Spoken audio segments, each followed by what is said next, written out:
Acara webinar hari ini. Semoga di siang hari ini kita semua dalam keadaan sehat walafiat. Amin, amin ya robbal alamin. Gimana siangnya? Masih semangat gak? Masih. Masih, Kak. Semangat, Kak.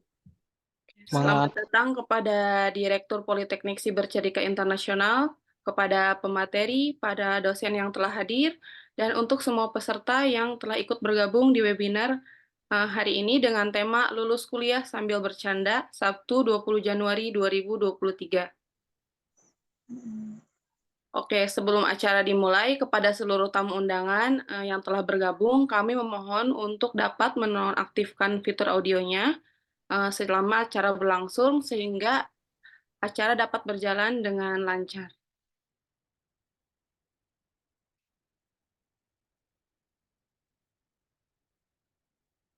Langsung saja ke acara pertama, yaitu menyanyikan lagu Indonesia Raya. Untuk itu, kami himbau semuanya duduk dalam posisinya. Silakan panitia untuk memutarkan videonya.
Dilanjutkan dengan menampilkan video Grand Opening Kampus Politeknik Sibercerika Internasional.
Untuk acara selanjutnya yaitu sambutan dari Bapak Direktur Politeknik Sibercerika Internasional, Bapak Abdurrahim SMM. Kepada Bapak Abdurrahim, kami persilahkan.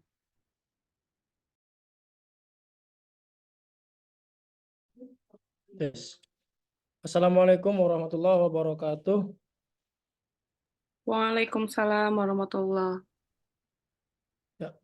Bismillahirrahmanirrahim. Alhamdulillahirabbil alamin. Allahumma shalli ala sayyidina Muhammad wa ala ali sayyidina Muhammad. Amma ba'd. Terima kasih Ibu Merlinda sebagai moderator dalam webinar kali ini. Dan yang sangat saya hormati di sini ada narasumber kita semua. Kang Dokter, ini Dr. Dede Kurnia. Sahabat saya yang kuliah doktor bersama di Universitas Pendidikan Indonesia, dan beliau sudah resmi menjadi seorang doktor setelah melalui berbagai proses ujian. Dan ini adalah narasumber yang sangat sesuai dengan tema materi pada webinar kali ini. Dan sebagai informasi, webinar kali ini adalah webinar ke-12 kami semenjak kami berdiri sejak Januari tahun 2023. Dan webinar ini spesial karena kami menyelenggarakannya dalam rangka 1 tahun Politeknik Siber Cerdika Internasional. Jadi ini masuk dalam rangkaian event yang masuk dalam rangkaian 1 tahun atau Disnatalis pertama Politeknik Siber Cerdika Internasional. Yang sebelumnya sudah ada rangkaian acara lain, diantaranya adalah peresmian gedung baru Politeknik Siber yang telah didirikan, satu gedung baru, dan kemudian ada jalan sehat bersama masyarakat di lingkungan Politeknik Siber Cerdika Internasional. Kemudian juga ada lomba Mobile Legends, ada lomba Reels Competition, ada lomba poster competition, kemudian ada lomba futsal. Termasuk diantaranya adalah ditutup dengan nanti 3 kali webinar series selama perayaan Disnatalis. Dan dibuka dengan webinar pertama, yaitu webinar yang pada hari ini tentang lulus kuliah sambil bercanda. Dan ini sangat keren materinya, karena ini relate nih bagi teman-teman yang overthinking mungkin tentang kuliah serumit apa gitu, atau mungkin yang mengalami kerumitan dalam kuliah. Dan ini mungkin bisa dipecahkan pada webinar kali ini, dan pematerinya juga sangat luar biasa. Dan kita ini Kang Dede ini, Dr. Dede ini, dia menempuh pendidikan dari S3, S2, S1, S2 hingga S3 yang ternyata dia lakukan sambil bercanda. Nanti gimana sambil bercanda yang dimaksud nanti mungkin bisa didengarkan melalui webinar yang sekarang ini. Terima kasih, dan berikutnya saya ucapkan kepada seluruh jajaran Direktorat Politeknik ICI, seluruh dosen, dan seluruh panitia yang telah membantu dalam penyelenggaraan Disnatalis Politeknik SC yang pertama, yang kemudian juga diikuti dengan webinar yang sekarang ini. Dan sebagai informasi, kami Politeknik Siber Cerdik Internasional juga masih membuka penerimaan mahasiswa baru untuk tahun ajaran 2024-2025 dengan 3 program studi, yaitu program studi Diploma 4 Bisnis Digital, Diploma 4 Rekayasa Komputer Jaringan, dan Diploma 4 Pembangunan Pedesaan dan Ekonomi Masyarakat.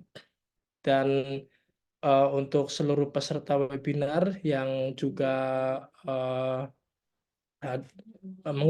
boleh mengikuti juga webinar setelah ini, nanti ada lagi di minggu depan dan minggu depannya lagi, masih ada 2 kali webinar yang dalam rangka Disnatalis Politeknik SCI.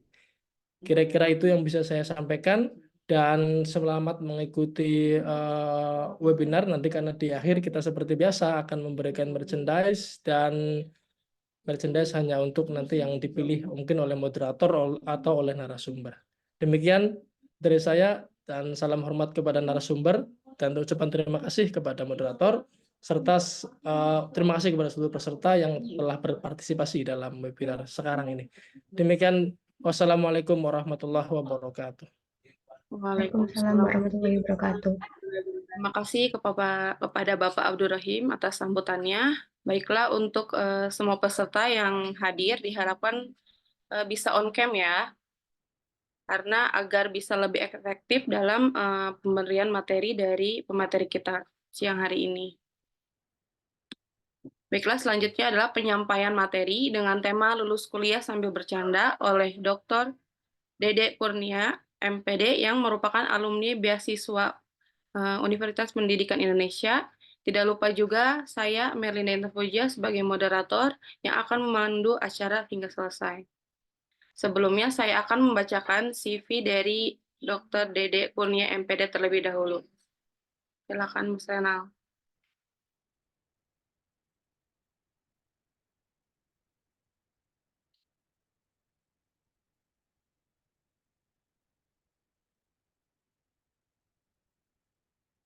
Oke. Riwayat hidup Pak Dede Kurnia. Tempat tanggal lahir Tasikmalaya, 18 Maret 1994. Di sini ada area riset tentang kewirausahaan, UMKM, dan inovasi. Scopus ID-nya juga 586687804000. Apabila kalian mau melihat Scopus ID-nya Pak Dede, mungkin bisa lihat Scopus ID di sini ya.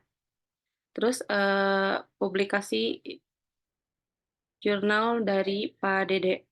Di sini dari mulai tahun 2021 sampai 2023.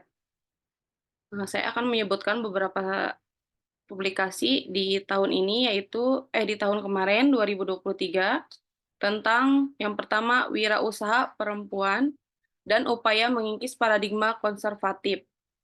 Di keterangannya di Bincang Perempuan. Yang kedua ada daya saing setelah ditutupnya TikTok Shop di Harian Bergaya. Dan yang ketiga, Entrepreneurial Bricolage on New Product Development, The Moderating Rule of Team Participation di Proceeding Terindeks Scopus. Selanjutnya ada Persib dan Teori Kewirausahaan di Pikiran Rakyat. Yang terakhir dari publikasinya yaitu berjudul When Does Entrepreneurial Bricolage Mediate the Effect of Entrepreneurial Orientation on New Product Development? The Role of Environmental Dynamics as Moderator di Terindeks Scopus. Selanjutnya, Mas Renal bisa ke bawah. Di sini ada prestasi beliau dari tahun 2015 sampai 2021. Mungkin di tahun 2015 beliau prestasinya semifinalis kompetensi debat antar mahasiswa nasional dan antar mahasiswa S1. Di tahun 2017 ada Pemakalah dan International Conference di Aspropendo. Yang di tahun 2021 lolos sebagai penerima beasiswa pendidikan Indonesia untuk melanjutkan studi jenjang S3 di Puslatdik Kemdikbud. Terus riwayat pendidikan beliau, riwayat strata 1 di Universitas Siliwangi, mengambil jurusan Pendidikan Ekonomi. S2-nya Universitas Pendidikan Indonesia, Pendidikan Ekonomi dan Konsentrasi Kewirausahaan. S3-nya Universitas Indonesia Pendidikan Indonesia, Manajemen dan Manajemen Kewirausahaan. Demikian CV yang saya bacakan tentang pemateri kita di siang hari ini. Langsung saja mungkin kepada Bapak Dede Kurnia, kami persilakan untuk menyampaikan materinya. Cek, cek. Ya, cek. Assalamualaikum warahmatullahi wabarakatuh. Suara saya terdengar jelas tidak, teman-teman? Waalaikumsalam. Terdengar jelas. Waalaikumsalam. Mendengar. Waalaikumsalam, jelas. Oke, saya terlebih dulu saya mohon maaf. Saya tidak pakai virtual background karena saya terjebak macet ternyata. Jadi saya harus melaksanakan mengisi acara ini di tempat yang tidak seharusnya. Seharusnya saya ada di rumah, tapi ternyata saya tidak bisa pulang karena terjebak macet. Jadi saya melaksanakan di tempat yang seketemunya gitu ya. Tapi mudah-mudahan ini tidak mengurangi esensi acara hari ini. Oke, terlebih dahulu saya sangat saya sangat berterima kasih. Juga saya sangat puji dan syukur kita panjatkan kepada Tuhan yang Maha Kuasa, yang atas nikmat, rahmat, dan karunia-Nya kita bisa berkumpul dan bersilaturahmi di ruang virtual ini. Kemudian juga sholawat serta salam semoga terlimpah curahkan kepada Nabi besar Muhammad SAW yang telah membawa kita dari zaman kegelapan, zaman jahiliyah sampai zaman yang terang benderang. Dari zaman dulu, zamannya manusia naik unta sampai zaman sekarang manusia naik mobil Toyota. Dan juga untuk yang saya hormati, sahabat saya, rekan saya, yang sekarang menjabat sebagai Direktur Politeknik Sibercendekia Internasional, Bapak Abdurrahim. Beliau adalah sahabat saya, rekan kuliah saya, satu kelas juga, gitu ya. Tapi mohon maaf kalau lulus duluan itu saya duluan, Pak. Mohon maaf ya. Dan juga rekan-rekan dosen di Politeknik Sibercendekia Internasional, juga Ibu Merlinda Intan Fauzia sebagai moderator pada siang hari ini, dan juga rekan-rekan yang telah hadir dari Sabang sampai Merauke untuk menyimak bagaimana mungkin tips kali ya, tips atau trik dan apa-apa yang harus kita lakukan untuk bisa menikmati masa-masa kuliah. Karena pada dasarnya kuliah bukan hanya momen serius, tapi juga adalah momen untuk bersenang-senang begitu. Oke, sebentar. Kita mungkin langsung ke intinya saja ya. Saya bisa minta tolong Ibu moderator bisa minta tolong untuk share screen tidak? Atau teman-teman di sana? Mas Renal.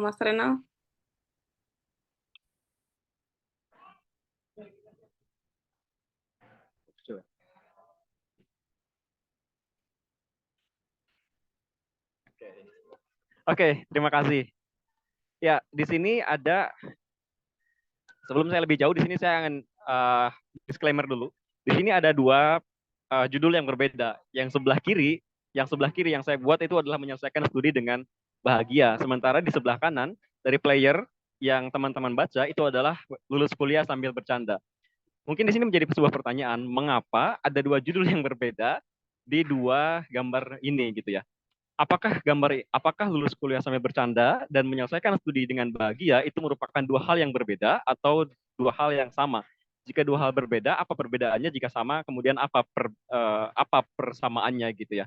Nah, sebelum lebih jauh, saya membahas tentang korelasi dari kedua judul ini.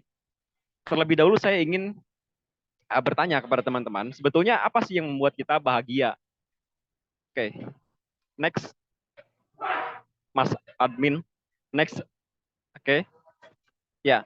Apa yang membuat kita, apa yang membuat saya, apa yang membuat Anda bahagia? Silahkan, saya minta partisipasi teman-teman untuk dijawab langsung saja di chat, tidak dijawab di link yang ada di sana. Bisa dijawab langsung di chat. Kira-kira apa yang membuat teman-teman bahagia? Silahkan dijawab di chat teman-teman. Saya minta partisipasi dari teman-teman semuanya. Oh, nggak bisa chat ya? Oh ya udahlah, nggak apa-apa.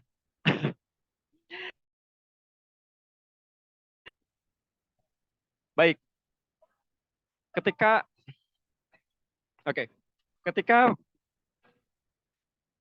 ketika diajukan pertanyaan ini, biasanya orang akan menjawab dengan jawaban yang bentar.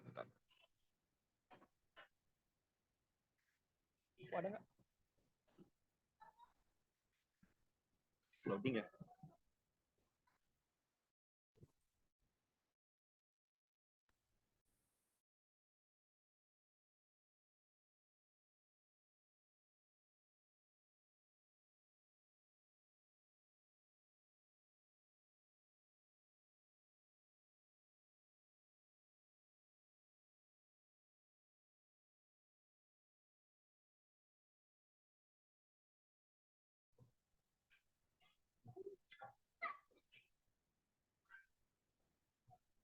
Oke, mohon maaf tadi saya sempat terlempar keluar. Ya, jaringannya agak sedikit kurang bagus barangkali ya. Oke,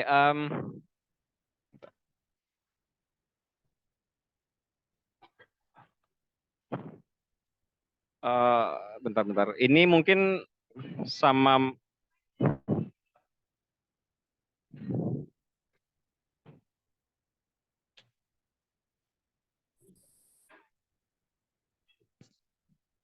Oke, saya lihat di kolom chat di sini ada yang membuat kita bahagia itu ada sukses, kemudian bepergian sesuai passion, menghack satelit NASA, lulus kuliah impian terwujud, jadi sibuk, lulus dengan predikat terbaik dan langsung dapat kerja, mengejar impian saat kita merasa bebas. Oke, sukses, Indonesia sejahtera, impian terwujud, lulus kuliah dengan lancar, menjadi pintar. Oke, sukses, Anies jadi presiden. Oh, saya bukan kampanye ini ya. Oke, kemudian dapat kerjaan sesuai keinginan, yang diimpikan tercapai, bisa sedekah, keinginan tercapai, membanggakan orang tua, kemudian bisa mewujudkan mimpi, punya gaji yang sesuai, kerjaan lancar, jaringan, membahagiakan orang tua, sukses,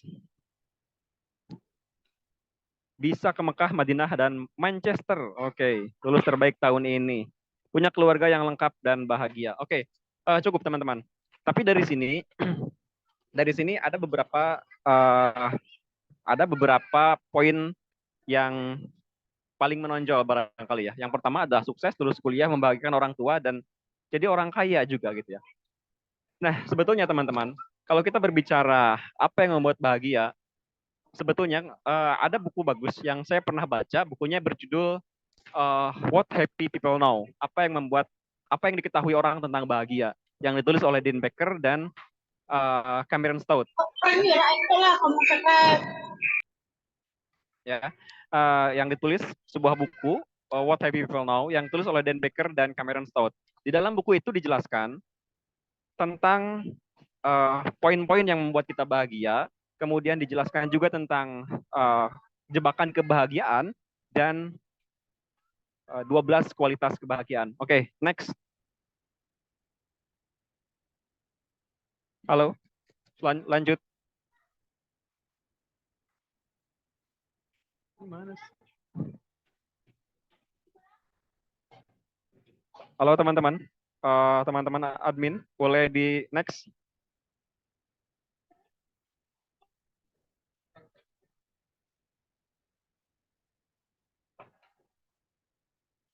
Cek, teman-teman admin bisa lanjut.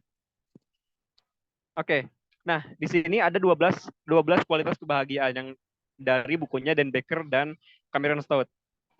Oke, kembali kejauhan. Oke, ini cukup. Ya, teman-teman, di sini ada 12 kualitas kebahagiaan yang saya ambil dari bukunya Dan Baker dan Cameron Stout. Judul bukunya, ini buku yang sangat bagus sekali, judulnya What Happy People Know. Jadi di dalam buku ini, Dan Baker dan Cameron Stout menjelaskan tentang apa sih yang membuat kita bahagia, gitu ya. Nah, yang pertama di sini ada love, cinta. Kemudian ada optimisme, ada courage. Di sini ada, yang keempat ada sense of freedom. Yang kelima ada proactivity. Yang keenam ada security.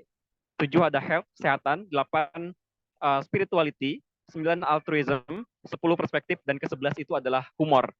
Nah, jadi sebetulnya kalau kita merujuk kepada apa yang ditulis oleh Dan Baker dan Cameron Stout dalam buku ini, kualitas kebahagiaan kita tidak diukur dari berapa suksesnya kita, berapa kayanya kita, berapa banyak uangnya kita, berapa pintarnya kita, tapi adalah kebahagiaan seseorang akan meningkat menjadi lebih baik ketika orang itu memiliki selera humor yang memadai gitu, yang cukup.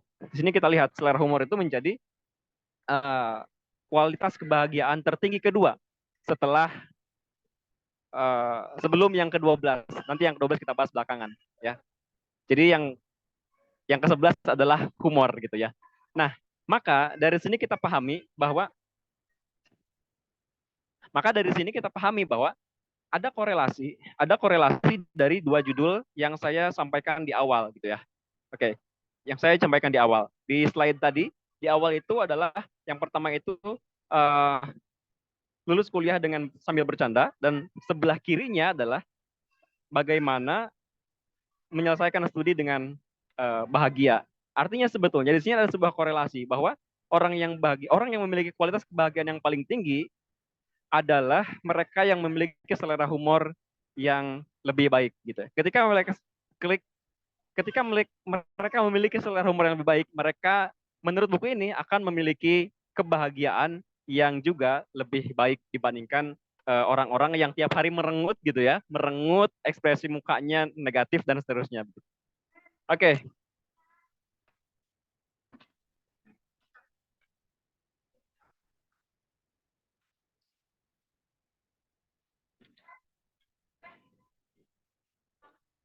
Oke, maaf, tadi ada iklan dulu.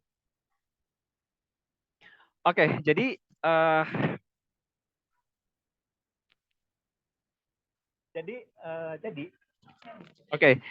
ya selera humor itu.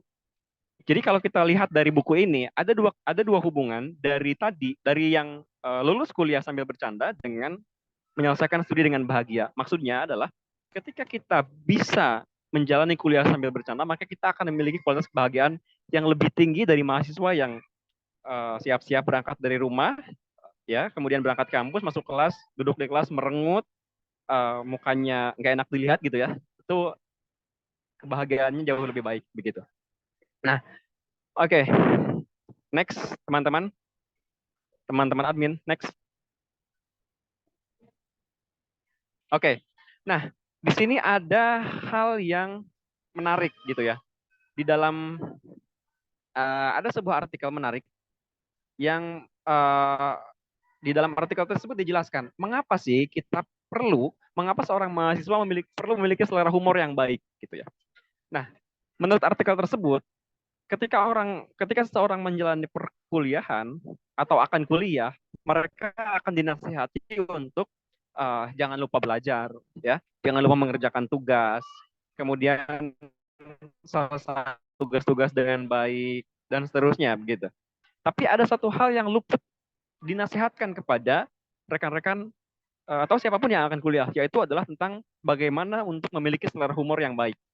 Nah, artikel ini menjelaskan mengapa kita harus memiliki selera humor yang baik. Mengapa humor menjadi hal yang penting bagi seorang mahasiswa. Tidak hanya mahasiswa sarjana, tapi juga mahasiswa di jenjang pasca sarjana ataupun jenjang doktoral begitu. Nah, di sini ada 5 alasan mengapa seseorang perlu memiliki selera humor yang baik. Yang pertama, because you will fail. Ya, sebab kita akan gagal. Gitu. Nah, akan gagal di sini bukan berarti bahwa kita akan selalu gagal. Tapi kita akan gagal di sini bahwa dalam apapun yang kita jalani, ada kalanya kita menemukan kegagalan, begitu ya. Ada kalanya kita menemukan kegagalan. Kemudian yang kedua, because you will feel embarrassed. Ada kalanya kita merasa malu, gitu ya. Contoh misalnya, contoh yang pertama misalnya tadi, because you will fail. Ada kalanya kita akan gagal. Gagal di sini bukan berarti pernyataan negatif bahwa saya akan gagal, tidak. Tapi dalam apapun yang kita kerjakan itu pasti ada potensi kegagalan. Oke? Maka di situ kita harus memiliki selera humor yang baik, gitu. Contoh misalnya ketika teman-teman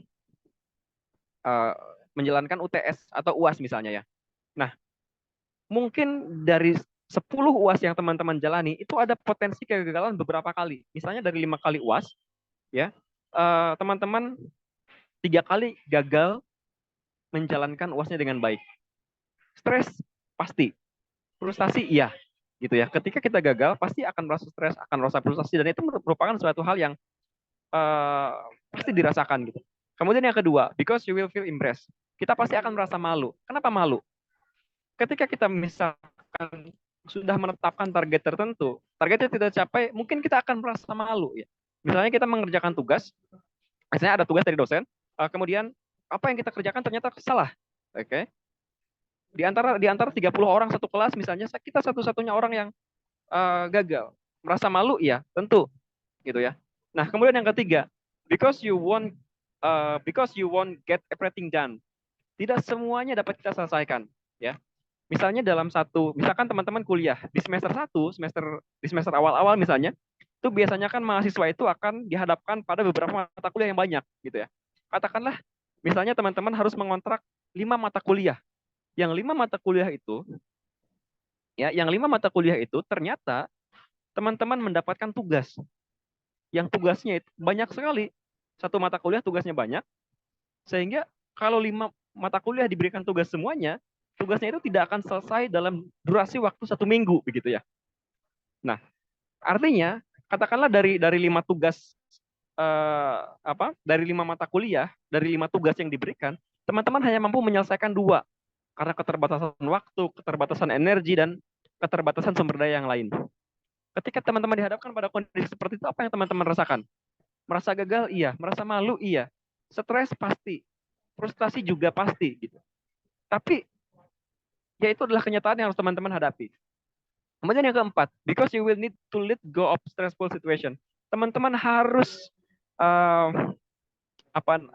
teman-teman harus melepaskan dari situasi yang dapat membuat teman-teman frustasi. Ya. Ketika kuliah dihadapkan dengan tadi misalnya tugas yang sangat banyak, dosen yang killer, teman-teman yang menyebalkan, stres tidak stres, gitu ya. Sangat terbebani dengan kondisi seperti itu. Belum lagi misalnya pacar ngajak berantem, ya misalnya ya, atau apapun lah, tidak ada waktu untuk healing segala macam, pasti stres gitu. Nah, kemudian yang terakhir, because you will need to work with people who challenge and frustrate you. Teman-teman, perlu saya tekankan bahwa ketika kita kuliah, kita akan dihadapkan pada, tidak hanya pada situasi yang beragam, tapi juga dihadapkan pada beberapa orang yang berbeda-beda. Ya, dalam satu kelas katakanlah ada 30 orang. Ya, ada 30 orang. Nah, 30 orang itu pasti memiliki pemikiran yang berbeda-beda dengan kita. Cara berpikirnya berbeda, cara bersikapnya berbeda, cara ngomongnya berbeda, impiannya berbeda, dan semuanya berbeda. Gitu ya. Everything is different. Nah, apakah itu stres? Ya, ketika kita tidak bisa menyikapi perbedaan itu dengan baik, kita pasti stres juga. Gitu. Contoh sederhana saja. Misalnya ketika teman-teman diharuskan bekerja, diberikan tugas kelompok, misalnya ya. Satu kelompoknya 5 orang. Nah, jangankan tadi yang 30, jangankan tadi yang 30 satu kelas, 30 itu pasti berbeda. Jangankan yang 30, yang 5 saja, kalau kita diberikan tugas kelompok, dengan anggota per kelompoknya adalah masing-masing 5 orang, itu pasti stres juga. Karena yang 5 pasti memiliki pemikiran juga yang berbeda. Apalagi yang namanya tugas kelompok, apalagi yang namanya kerja kelompok, biasanya yang kerjanya satu, sisanya titip nama gitu ya. Itu adalah hal yang memang lumrah selama ini. Dan itu bikin stres pasti. Apalagi kalau misalkan dihadapkan 5 orang itu memiliki pemikiran, memiliki ide yang berbeda-beda misalnya. Misalnya anggota kelompok yang pertama, dia ingin seperti ini. Anggota kelompok yang kedua, dia ingin begini. Anggota kelompok yang ketiga, dia ingin begitu. Anggota kelompok yang keempat, ingin itu, ingin ini banyak sekali. Yang kelimanya Doraemon. Ya, maksudnya adalah akan ada banyak sekali konflik di sana. Ketika kita tidak bisa memanage itu dengan baik, pasti stres. Ya, apalagi kalau dalam satu kelompok, satu kelompok itu 5 orang dan laki-laki semua, berarti ada 10 kepala yang harus berarti ada 10 kepala yang harus kita hadapi. Stres pasti. Gitu ya. Tertekan iya, stres mungkin, depresi pasti, frustasi juga iya. Nah, di sini diperlukan sebuah humor. Untuk apa? Untuk menghadapi situasi seperti ini. Gitu ya. Sehingga teman-teman, humor itu menjadi sebuah hal yang bukan lagi bukan lagi sebuah selingan, gitu, tapi memang sebuah kebutuhan untuk agar kita bisa mereduksi situasi-situasi yang membuat stres, situasi-situasi yang membuat kita tertekan. Karena kalau kita tidak dibawa enjoy, tidak dibawa relax dengan senda gurau, dengan bercanda, itu pasti ya otak itu lelah gitu loh. Tidak akan otak itu lelah, teman-teman. Oke. Nah, kemudian next.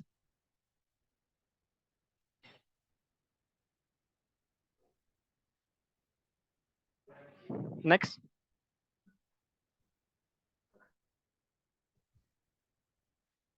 Ya, oke.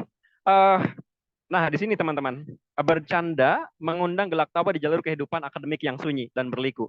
Mengingatkan kita untuk menerima humor di tengah tantangan. Bercanda adalah pengingat lembut bahwa dalam mengejar pengetahuan, hati yang gembira dapat menerangi sudut manapun dalam pikiran yang paling gelap. Maka di sini saya ingin menekankan bahwa humor, senda gurau, bercanda itu menjadi hal yang dibutuhkan, yang urgent gitu ya. Bagi kita sebagai mahasiswa, ini bukan hanya tentang apa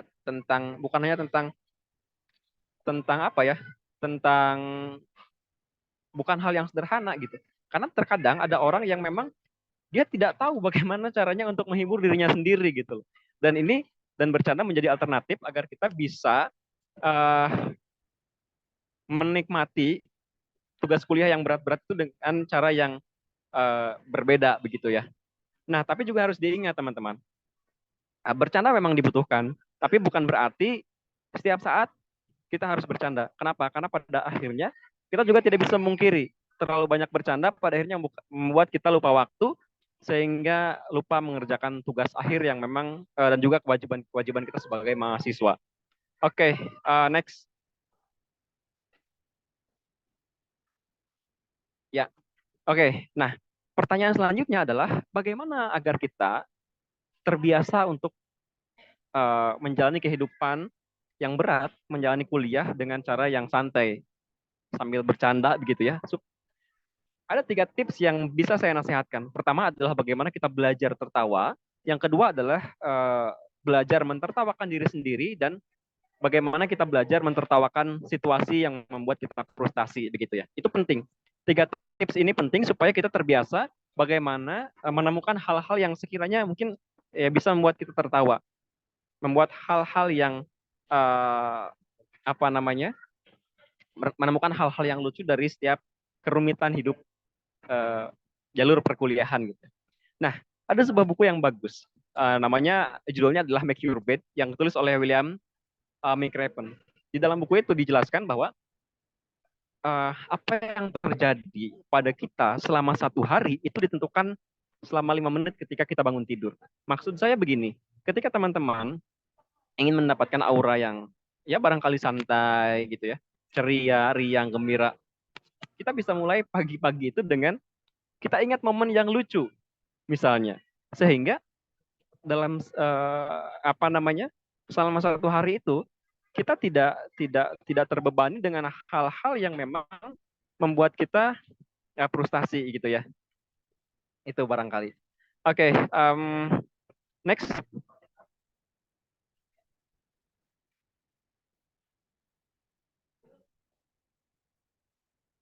Next.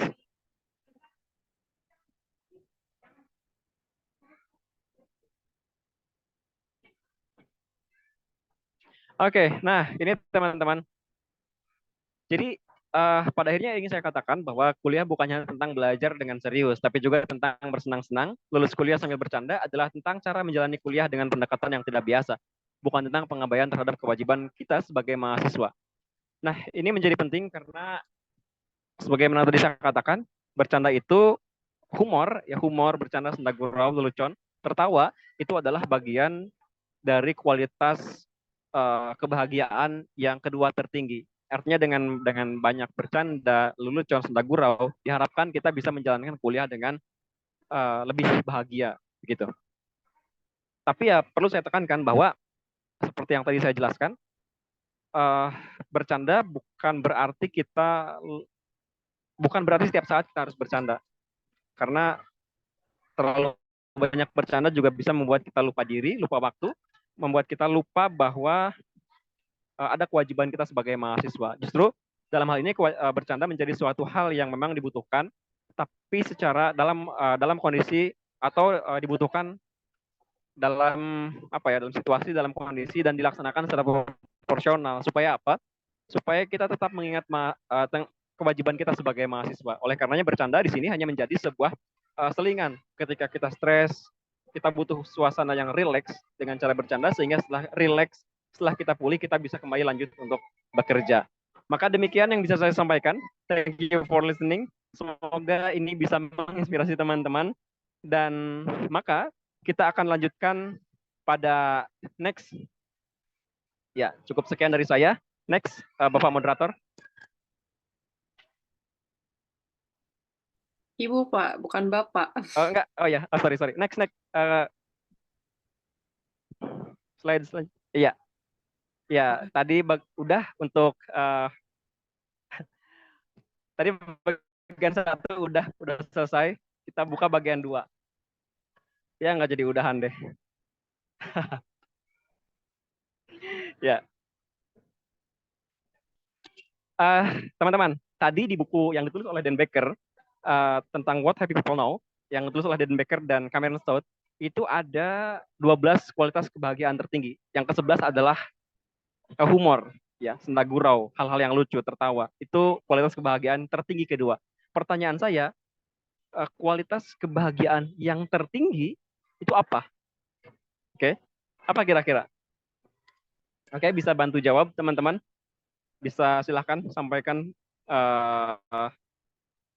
pendapatnya. Dulu sambil rebahan, hidup tenang, bersyukur. Ada lagi?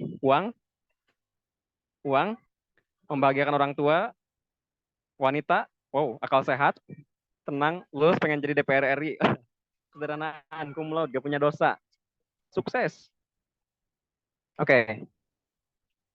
Positive thinking, rasa syukur yang apa nih? Yang besar, masuk surga, Kak. Oke, dapat mujian, ketemu Kim Seok Jin. MU menang, konsisten, lulus, jalani aja. Oke. Mindset, ketemu Opa. Haji, oke. Oke. Uang, cum laude. Oke, cukup.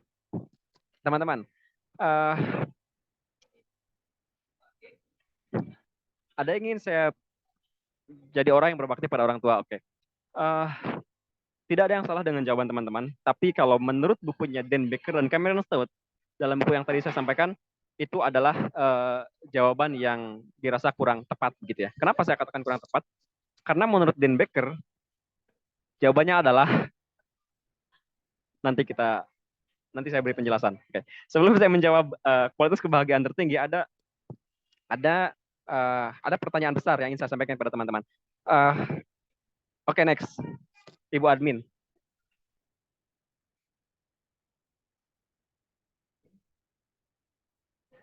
Next.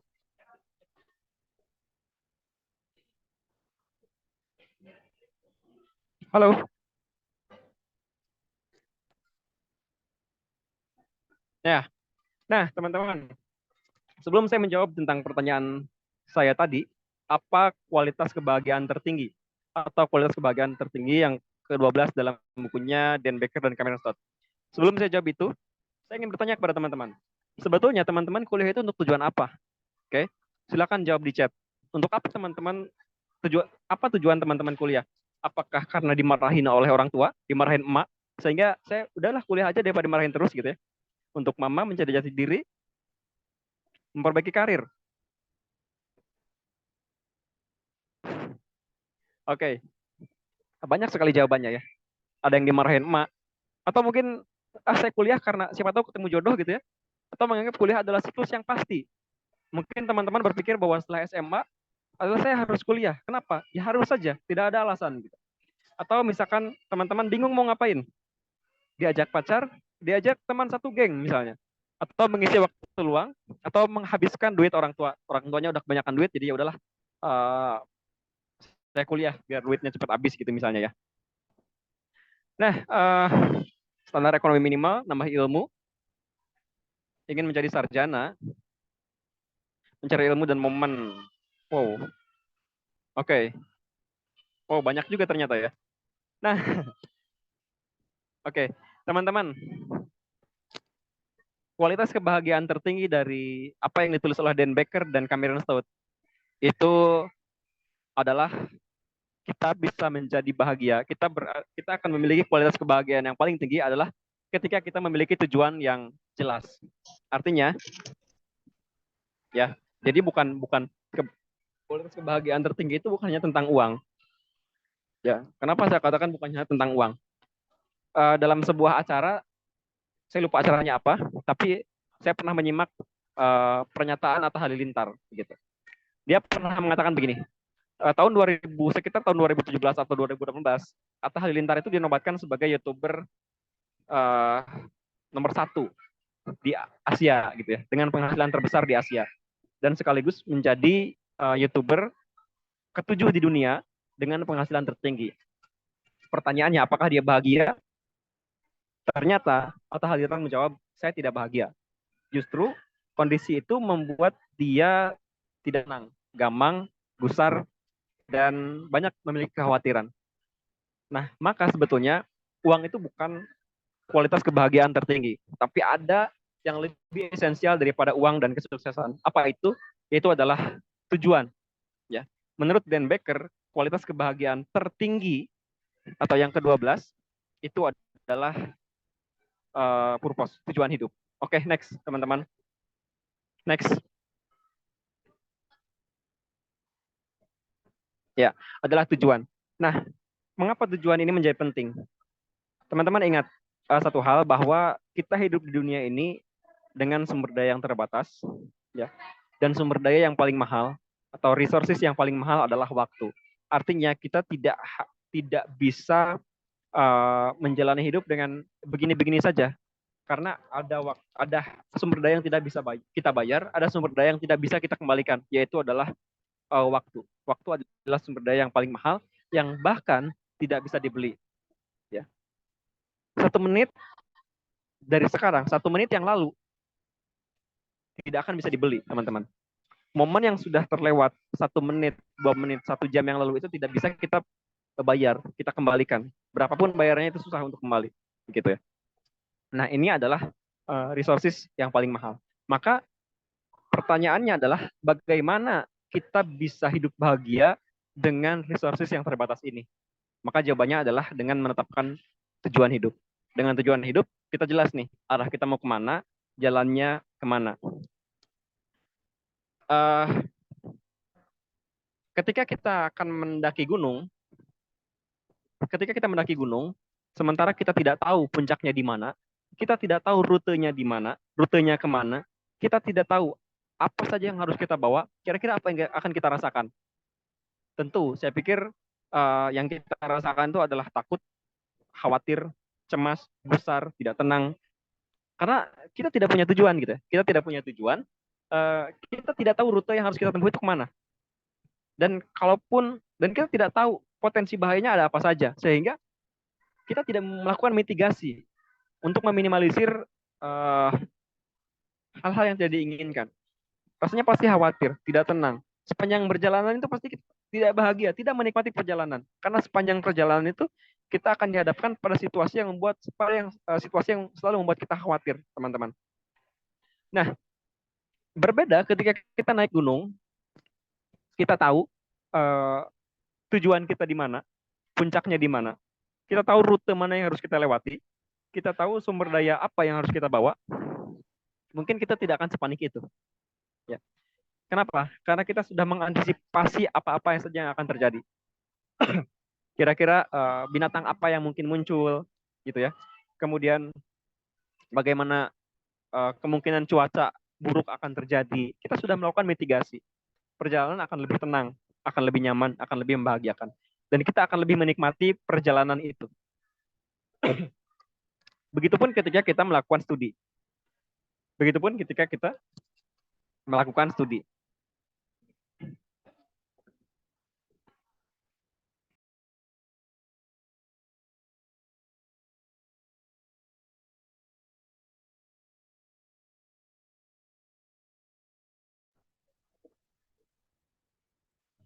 Ya, begitupun ketika kita melakukan studi. Ketika studi kita yang kita tempuh tidak tahu tujuannya kemana, tidak tahu kita mau jadi apa, tidak tahu rute yang akan kita tempuh, kita tidak akan pernah benar-benar bahagia, menikmati. Kita tidak akan pernah benar-benar menikmati apa yang sedang kita jalani. Berbeda ketika kita tahu tujuan kita kuliahnya apa, ya, tujuan kita kuliahnya apa, rutenya seperti apa, kemungkinan terburuknya akan terjadi apa. Kita sudah memitigasi itu semua, kita sudah mempersiapkan apa-apa sih yang kita perlukan, mungkin kita akan lebih menikmati. Karena kalaupun misalnya nanti ada hal-hal di luar prediksi yang terjadi, setidaknya kita sudah berupaya melakukan mitigasi, melakukan pencegahan, meminimalisir risiko atau dampak negatif yang kemungkinan akan terjadi ketika kita sedang berkuliah. Nah, maka dalam hal ini, tujuan itu menjadi sebuah hal yang urgent, menjadi hal yang penting, gitu ya, untuk kita tetapkan di awal. Oke, next.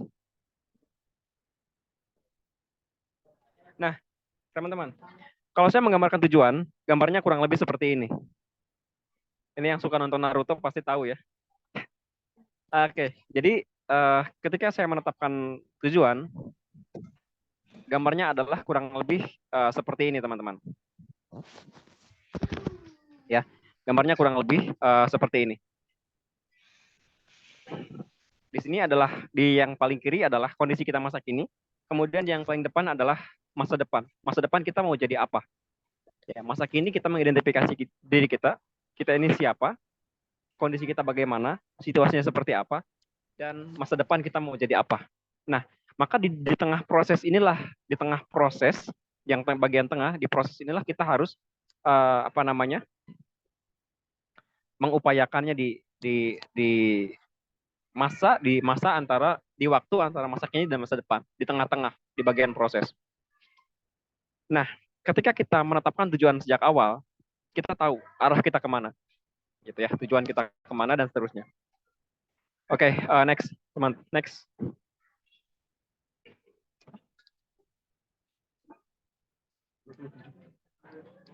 Nah, teman-teman, jadi di sini saya tegaskan ya, bahwa kualitas kebahagiaan yang tertinggi itu adalah purpose, adalah tujuan.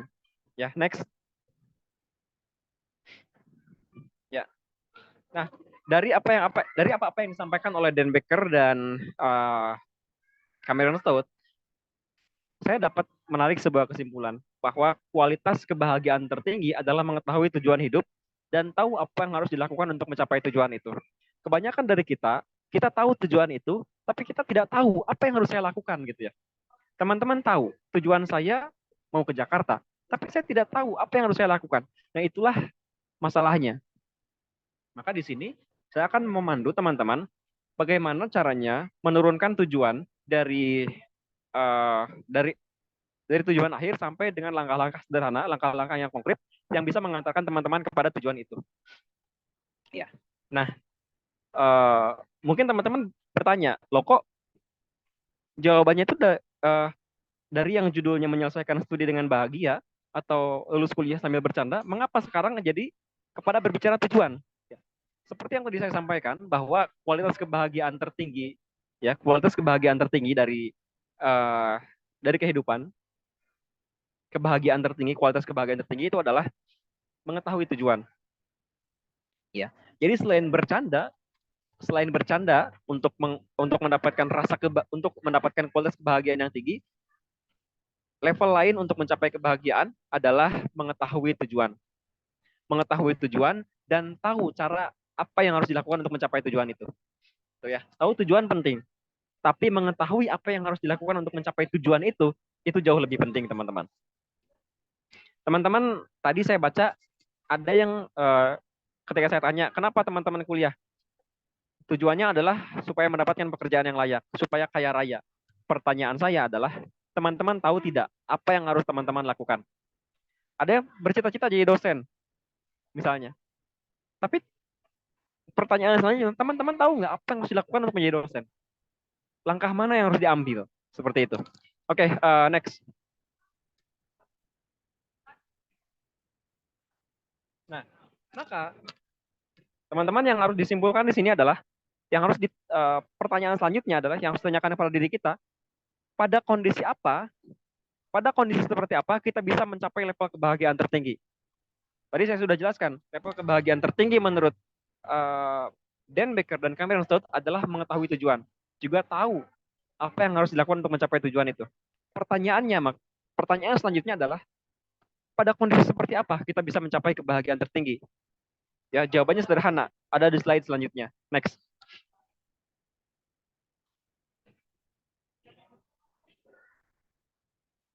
Ya. Kelebihan kayaknya. Oh ya, sudah cukup.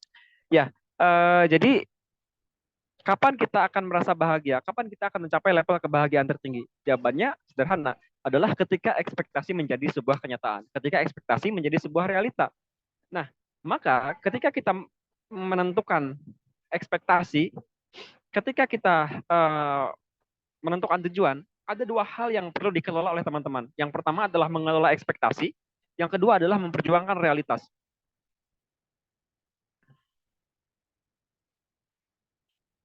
Ya, pertama kelola ekspektasi, yang kedua adalah perjuangkan realitas. Mengelola ekspektasi itu maksudnya apa? Mengelola ekspektasi itu adalah menetapkan ekspektasi Anda pada titik Anda mampu memperjuangkannya. Jadi kelola ekspektasi itu adalah menentukan level, kira-kira di level mana saya sanggup memperjuangkan ekspektasi saya, gitu ya. Misalnya ada teman-teman yang berekspektasi saya ingin pergi ke Mars misalnya. Nah, maka yang harus teman-teman kaji ya adalah teman-teman mengelola ekspektasi teman-teman. Kira-kira teman-teman mampu nggak memperjuangkan ekspektasi itu? Gitu ya. Teman-teman mampu atau tidak? Sekiranya tidak mampu, silahkan turunkan ekspektasi itu. Jadi ekspektasi itu harus dikelola dengan menetapkan ekspektasi pada titik yang Anda mampu memperjuangkannya. Jangan sampai Anda menetapkan ekspektasi di luar jangkauan kemampuan Anda. Mengapa? Karena ketika kita menetapkan ekspektasi di luar batas kemampuan kita justru hanya akan merasa frustasi karena tidak bisa mencapai ekspektasi yang sudah kita tentukan sejak awal. Nah, oke. Selanjutnya langkah kedua, ketika kita sudah menetapkan ekspektasi pada batas kemampuan kita untuk memperjuangkannya, langkah yang kedua adalah perjuangkan realitas itu. Teman-teman harus sadar bahwa merealisasikan ekspektasi itu adalah tugas kita sendiri. Itu adalah hal yang tidak bisa kita delegasikan kepada orang lain. Ya, itu tidak bisa didelegasikan kepada orang lain. Sekali lagi, ekspektasi, harapan, mimpi-mimpi itu adalah tugas kita mewujudkannya. Jadi jangan pernah menunggu orang lain untuk mewujudkan mimpi kita. Karena ketika kita hanya menunggu orang lain untuk memperjuangkan mimpi-mimpi kita, berarti kita dependen, dan orang dependen tidak akan pernah mencapai tujuannya. Karena tujuan itu, ekspektasi itu, cita-cita itu harus kita perjuangkan, bukan didelegasikan. Kita bertanggung jawab pada apa yang kita citakan. Kita bertanggung jawab terhadap apa yang kita cita-citakan. Oke? Sekali lagi, kita bertanggung jawab terhadap apa yang kita cita-citakan. Maka perjuangan untuk memperjuangkan cita-cita adalah kewajiban kita sendiri. Oke, next. Selanjutnya, ya, nah ini penting nih. Di dalam buku yang ditulis oleh, di dalam memperjuangkan cita-cita, di dalam mengelola ekspektasi, di dalam memperjuangkan realitas, itu ada 4 hal yang harus kita pahami. Saya kutip dari buku yang ditulis The Art of War dari Sun Tzu. Buku ini sangat terkenal. Panglima perang dari Cina. Beliau mengatakan, know yourself, know your enemy. Your victory will never be in danger. Know your ground, know the weather. Your victory will then be total. Jadi untuk mencapai ekspektasi kita, untuk merealisasikan ekspektasi kita, mencapai tujuan dan mimpi kita, yang pertama yang harus kita lakukan dalam memperjuangkan realitas adalah kita mengetahui diri kita. Dalam arti know yourself itu, kita tahu potensi kita di mana, kita tahu kekurangan kita di mana, kita tahu kelebihan kita di mana, kita tahu potensi kita di mana gitu ya. Ini penting untuk mengidentifikasi ini supaya kita mengidentifikasi ini menjadi penting supaya kita tahu di mana batas kemampuan kita menetapkan ekspektasi. Oke. Contoh misalnya begini. Saya pernah menargetkan lulus 2,5 tahun kuliah S3. Padahal normalnya S3 itu lulus selama 3 tahun normalnya. Nah, apa yang saya lakukan? Ketika saya menetapkan waktu 2,5 tahun, saya tidak ujuk-ujuk menetapkan 2,5 tahun untuk lulus kuliah S3. Tapi yang pertama saya lakukan adalah mengidentifikasi diri saya sendiri. Kira-kira saya mampu tidak menyelesaikan S3 selama 2,5 tahun? Saya mengidentifikasi kelebihan saya itu di mana sih? Kekurangan saya itu di mana sih? Gitu ya. Ketika saya menargetkan lulus 2,5 tahun, saya mengidentifikasi, oh ternyata salah satu kelebihan saya bisa menulis dengan baik. Saya memiliki kemampuan menulis yang cukup baik. Nah, di sini kemampuan menulis adalah kemampuan yang dibutuhkan untuk S3. Oke, berarti clear. Saya memiliki kemampuan menulis yang cukup baik. Kemudian saya memiliki kemampuan membaca dan memahami teks secara cepat misalnya. Nah, itu tulis tuh, saya tulis tuh. Ini kemampuan saya, potensi saya di sini, kekurangan saya di mana, gitu ya. Itu saya list. Sehingga dengan kita mengetahui kekurangan, kelebihan kita, akhirnya kita bisa mengidentifikasi, oh ternyata inilah ambang batas ekspektasi yang bisa kita perjuangkan. Oke. Nah, yang kedua adalah know your enemy, know the enemy. Tahu siapa musuh-musuh kita. Kalau bukan musuh mungkin ya, tapi pesaing kita. Kalau ada pesaing gitu ya, tahu pesaing kita di mana. Kalau ada musuh, tahu potensi musuh kita di mana. Supaya supaya kita bisa mengidentifikasi sejak awal. Oh, ternyata pesaing saya itu posisinya di sini. Berarti kalau saya ingin ada di level itu, kita harus meningkatkan kemampuan kita minimal ada di level yang sama dengan pesaing. Syukur-syukur bisa mencapai level yang lebih tinggi daripada pesaing. Oke, begitu. Nah, dengan mengetahui itu, maka kemenangan kita tidak akan pernah terancam. Itu kata Sun Tzu. Kemudian yang ketiga adalah know the ground. Kalian kuliah tuh di mana? Misalnya ya. Misalnya kalian kuliah di Politeknik Siberteknik Internasional di Cirebon. Ketahui kira-kira di lingkungan teman-teman itu seperti apa. Kalau ada masalah akademik, curhatnya kemana? Kalau misalnya ada masalah administrasi, konsultasinya kemana? Ada masalah dengan sama mahasiswa, konsultasinya kemana? Sehingga dengan memahami ground, dengan memahami lapangan, teman-teman diharapkan proses studi teman-teman itu akan lebih mudah. Mudah dalam proses pencapaian tujuan.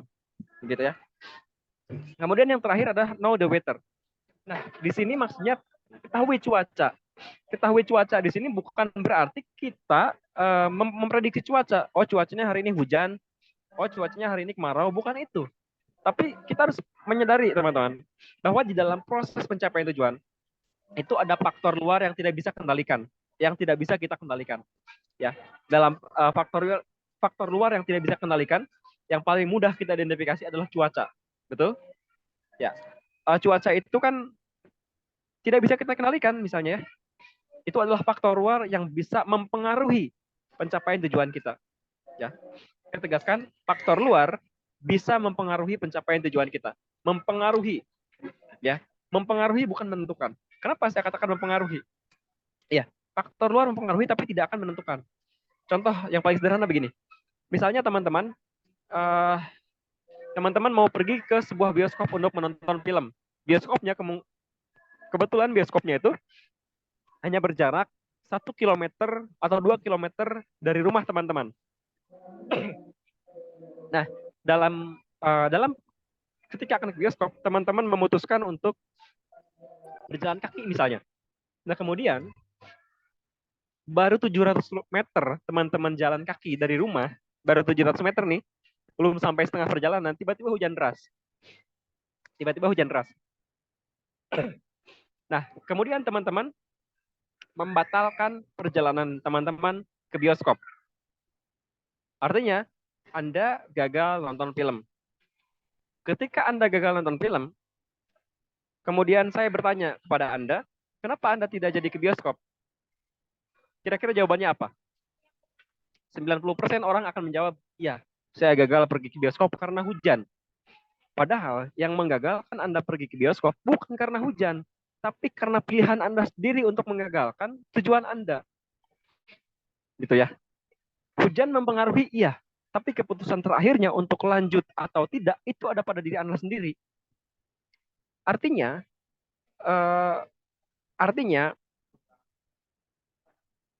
keputusan terakhir itu ada pada Anda. Maka, seperti yang tadi saya katakan, faktor eksternal itu mempengaruhi, tapi tidak menentukan. Nah, maka disinilah kemampuan kita dalam proses mencapai tujuan itu penting. Misalnya ya, karena ada faktor luar yang tidak bisa kita kendalikan, disinilah kita harus bersikap. Bersikap dengan apa yang sedang terjadi dan atau telah terjadi, juga bersikap dengan apa yang sekiranya akan terjadi. Contoh misalnya ketika hujan, teman-teman bisa melihat cuaca. Oh, ternyata cuacanya sudah mendung nih. Kira-kira kalau cuacanya sudah mendung, tidak perlu jalan kaki. Bisa pakai motor, misalnya, bisa bawa payung, atau bisa menggunakan taksi. Itu ya. Itu bukti bahwa kita bersikap menghadapi kemungkinan-kemungkinan yang akan terjadi. Begitupun ketika kita misalnya ketika dihadapkan pada situasi yang mendadak hujan. Keputusannya ada pada teman-teman sendiri, bukan pada hujannya. Hujan mempengaruhi iya, tapi dia tidak menentukan. Yang menentukan teman-teman jadi nonton ke bioskop atau tidak, itu adalah pilihan dan keputusan teman-teman sendiri.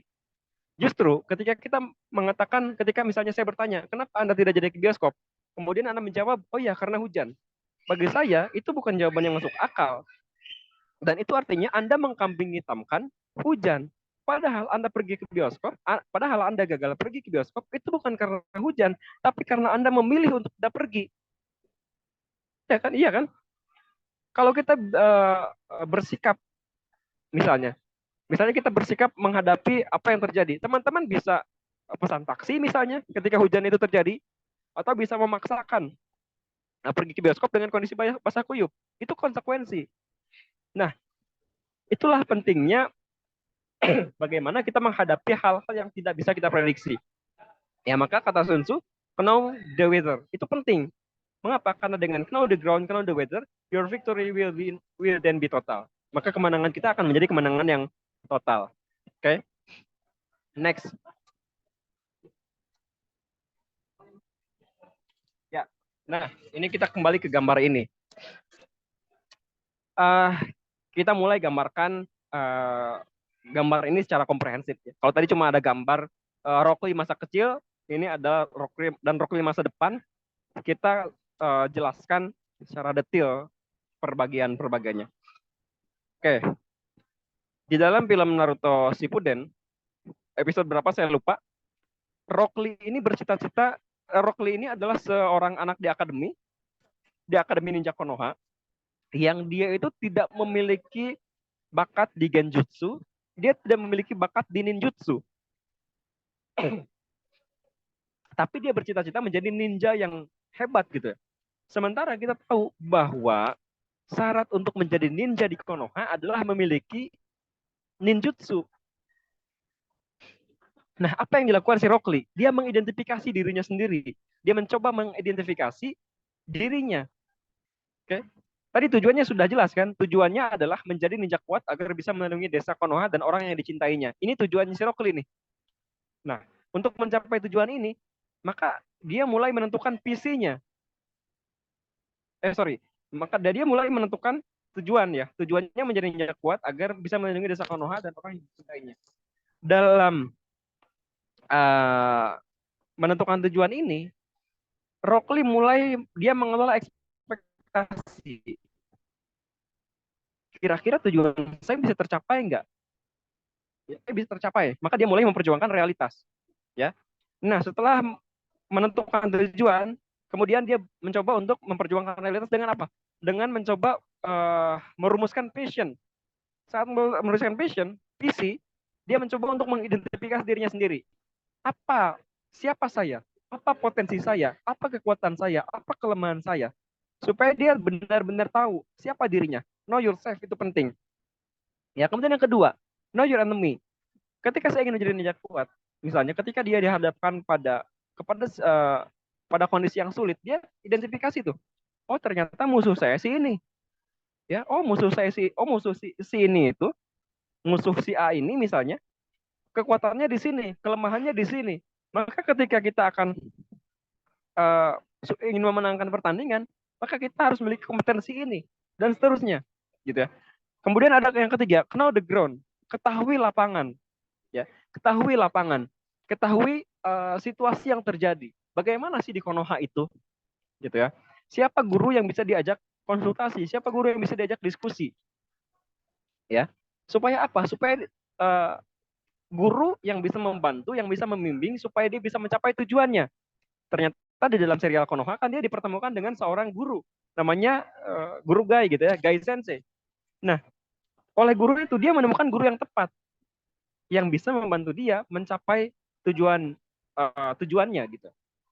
Nah, menemukan guru yang tepat itu dilakukan dengan know the ground, mengetahui lapangan, gitu ya. Apa fasilitas yang bisa kita dapatkan, siapa yang bisa kita temui, siapa yang bisa kita ajak diskusi, siapa yang bisa kita ajak konsultasi dan seterusnya. Begitupun dalam konteks kehidupan kampus. Kemudian yang terakhir adalah know the weather. Kenali apa-apa atau potensi-potensi atau faktor-faktor di luar yang sekiranya akan terjadi dan mengganggu pada pencapaian tujuan kita. Itu juga penting.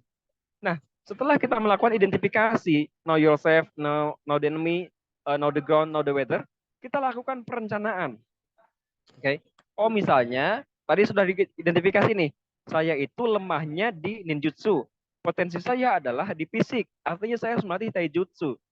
Nah, udah tahu potensinya di sana, musuhnya siapa? Kenali ground. Ground itu tadi lapangan. Ternyata di Konoha ada guru yang bisa diajak diskusi terkait taijutsu. Siapa? Ternyata guru Gai Sensei. Akhirnya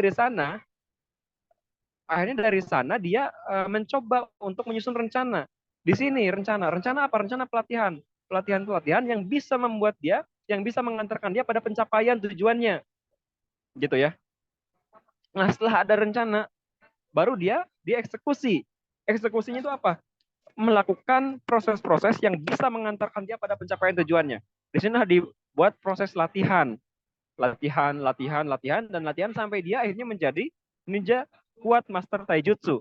Nah, ini kan ekspektasi nih, ya. Menjadi ninja kuat ini adalah purpose, ini ada tujuan. Di sini dia berekspektasi. Ekspektasinya kemudian dia menjadi realitas.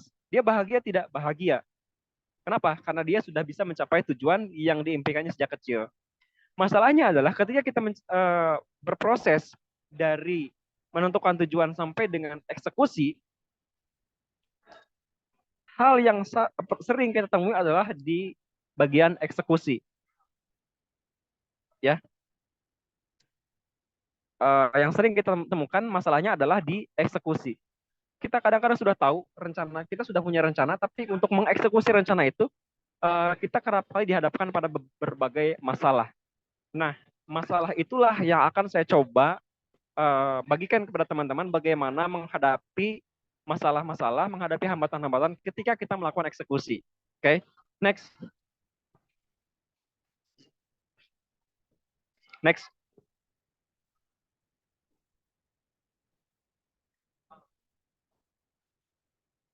Ya, nah di sini faktanya kita selalu menghadapi banyak distraksi ketika melakukan eksekusi. Kita dihadapkan pada berbagai hambatan ketika kita akan melakukan eksekusi, merealisasikan rencana-rencana yang telah kita sampaikan gitu ya. Yang pertama biasanya bertengkar, bisa jadi misalnya kita terhambat karena bertengkar dengan pacar, karena rasa malas, terlalu sering membandingkan diri sendiri gitu ya. Bingung mulainya dari mana, kebanyakan healing, akhirnya pusing, keseringan mabar, COC, PUBG, FF misalnya, kemudian banyak menunda-nunda, kemudian yang terakhir adalah jomblo yang meratamai nasib. Itu faktor-faktor yang biasanya mendistraksi eksekusi apa-apa yang sedang kita hadapi gitu ya, untuk dalam proses pencapaian tujuan. Oke, next.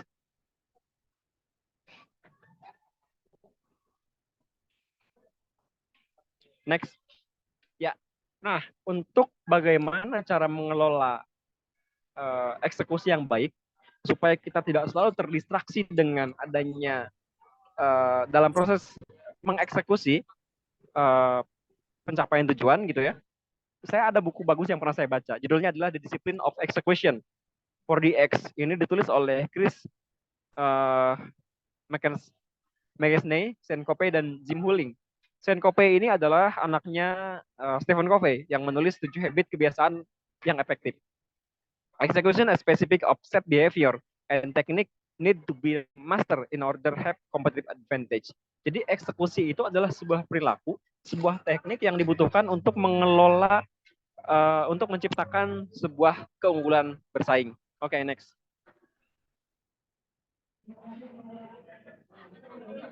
Ya, sebetulnya saya tidak akan membaca, saya tidak akan saya tidak akan menceritakan seluruh isi buku, gitu. Tapi saya ingin menjelaskan ada 4 poin penting yang disampaikan buku itu. Yang pertama adalah fokus pada widely important goals, WIGs. Yang kedua adalah bertindak pada lead measure. Yang ketiga menyajikan scoreboard yang memotivasi. Yang keempat adalah menciptakan irama akuntabilitas. Nah, dalam konteks studi, ini adalah tahap-tahap yang sering sekali saya lakukan ketika saya S1, ketika saya S2, dan juga ketika saya S3. Tapi yang paling penting untuk proses studi adalah 2 sebetulnya. Yang pertama adalah fokus pada widely important goals, dan yang kedua adalah bertindak pada lead measure. Yang ketiga dan keempat itu opsional sebetulnya kalau dalam konteks studi, dalam konteks perkuliahan gitu ya. Oke, next.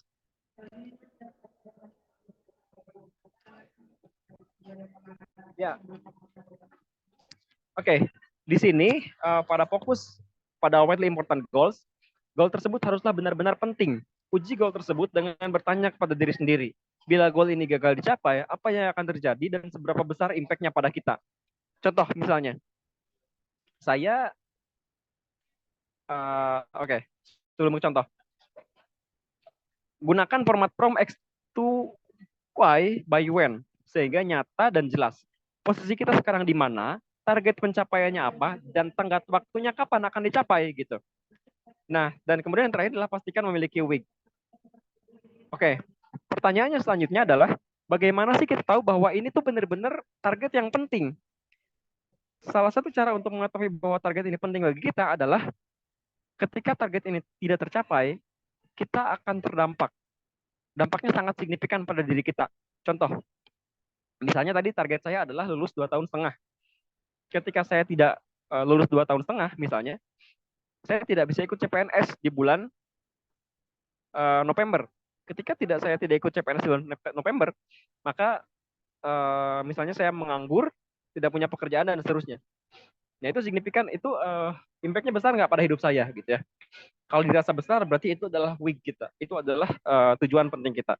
Tapi ketika setelah dianalisis ternyata itu tidak berimpact terhadap kehidupan kita gitu. Misalnya kita menentukan WIG. WIG-nya itu adalah saya ingin meluruskan rambut saya misalnya. Nah, apakah itu menjadi sebuah tujuan yang penting?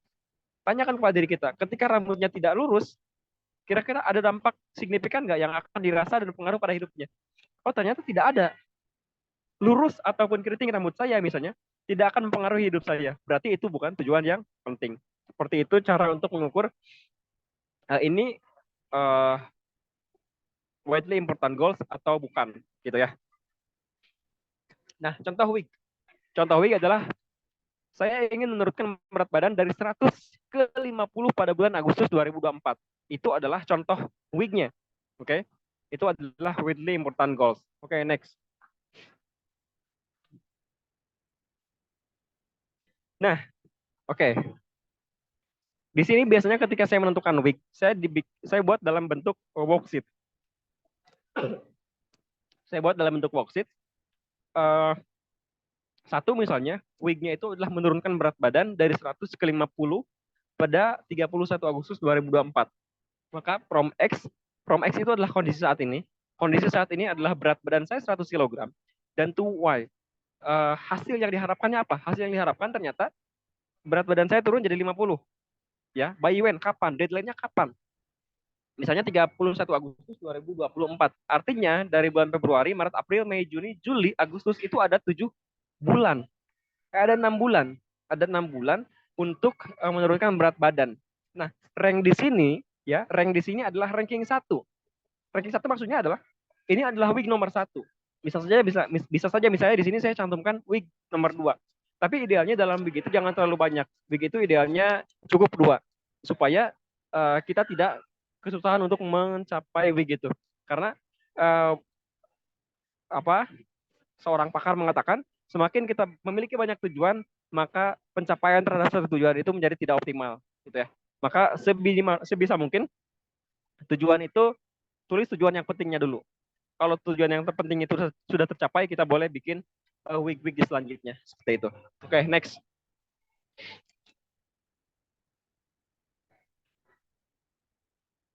Ya, selanjutnya setelah ditentukan week adalah bagaimana kita bertindak pada lead measure. Lead measure itu apa? Yaitu adalah upaya apa saja yang harus dilakukan untuk mendapatkan hasil yang kita inginkan. Terlihat dari sini bahwa lead measure bersifat terprediksi dan dapat dipengaruhi. Misalnya tadi, week-nya itu adalah saya ingin menurunkan berat badan dari 100 ke 50 kg pada 31 Agustus 2024. Maka lead measure-nya yang pertama adalah misalnya saya olahraga di gym 3 kali seminggu dengan durasi 45 menit per sesi. Misalnya saya olahraga di gym 3 kali seminggu dengan durasi 45 menit per sesi. Kemudian yang kedua, saya mengurangi asupan kalori per hari. Yaitu lead measure. Ya. Kemudian next. Oke. Nah, di sini menyajikan scoreboard yang memotivasi. Di sini biasanya saya menuliskan week dan target mingguannya. Target pencapaian lead measure per minggu. Misalnya satu, olahraga. Misalnya tadi, week-nya itu adalah menurunkan berat badan dari 100 kg ke 50 kg di 31 Agustus 2024. Maka lead measure-nya tadi dua kan. Lead measure yang pertama adalah olahraga di gym 3 kali seminggu dengan durasi 45 menit per sesi. Yang kedua mengurangi asupan kalori per hari. Nah, kita lihat targetnya tercapai tidak. Oke, target ini apa? Target ini di sini kan berdasarkan ini, olahraga di gym 3 kali seminggu. Oke. Nah, targetnya tercapai tidak 3 kali. Ternyata dalam minggu yang pertama itu saya hanya olahraga di gym hanya 2 kali. Berarti tidak tercapai nih. Berarti capaiannya hanya 2. Oke. Nah, keterangan di sini tulis mengapa tidak tercapai. Misalnya karena jadwal gym saya itu Senin, Rabu, dan Sabtu. Ya. Ternyata Senin, Rabu, dan Jumat misalnya. Ternyata di Jumat itu saya ada agenda yang mendadak yang tidak bisa ditinggalkan. Ya, itu alasan. Alasan mengapa capaiannya tidak alasan mengapa target tidak tercapai. Kemudian di sini tulis proyeksi. Proyeksi itu apa yang akan kita lakukan, ya, apa yang akan kita lakukan supaya apa yang akan upaya kita untuk pencapaian target di minggu selanjutnya. Ya. Minggu pertama tadi targetnya 3 tercapai 2. Ya, alasannya disampaikan di keterangan. Nah, apa yang harus dilakukan proyeksinya?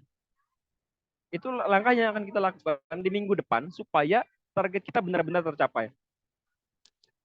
Nah, di sini ada leg measure. Leg measure itu misalnya pencapaian kita selama 1 minggu. Ternyata setelah latihan di gym sebanyak 2 minggu dan pengurangan asupan kalori sekian gram misalnya, ternyata berat badan saya turun 1 kilogram.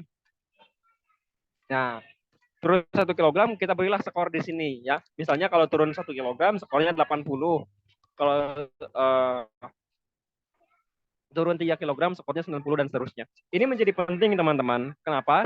Karena menurut ini menjadi penting karena beberapa ahli ketika kita melihat skor yang menarik gitu ya. Ketika kita mengetahui alur pencapaian kita, proses dalam pencapaian target itu kita akan menjadi lebih termotivasi. Seperti itu. Berbeda ketika progres pencapaian kita tidak dicatat secara teratur. Mungkin kita akan ada waktu kita rajin, ada waktu kita abai. Tapi dengan dicatat seperti ini, diharapkan kita menjadi lebih teratur dalam melakukan apa-apa yang kita inginkan untuk mencapai sebuah tujuan. Seperti itu. Oke, next.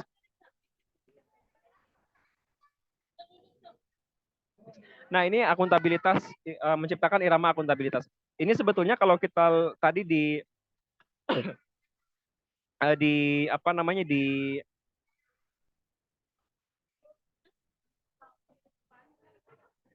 misalnya misalnya di apa tadi di gambar yang ada Rockly masa kecil kemudian Rockly masa dewasa, di bawah itu ada kontrol.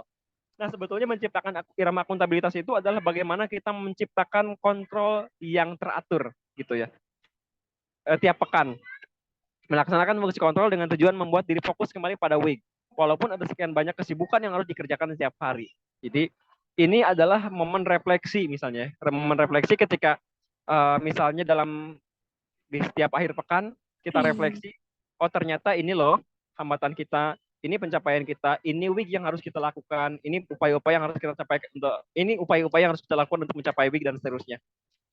Seperti itu ini 4DX ini saya lakukan sejak saya S2 dan hasilnya tidak pernah mengecewakan. Mudah-mudahan hal-hal seperti ini bisa teman-teman juga terapkan dalam proses studi yang sedang teman-teman jalani. Oke, next.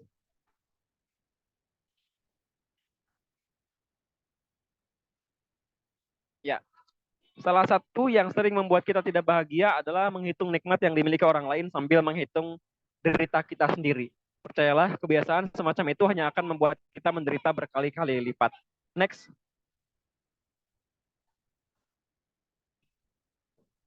Ya, thank you for listening. Jangan pernah menyerah mengarungi samudera ilmu meskipun karung lebih cocok untuk beras.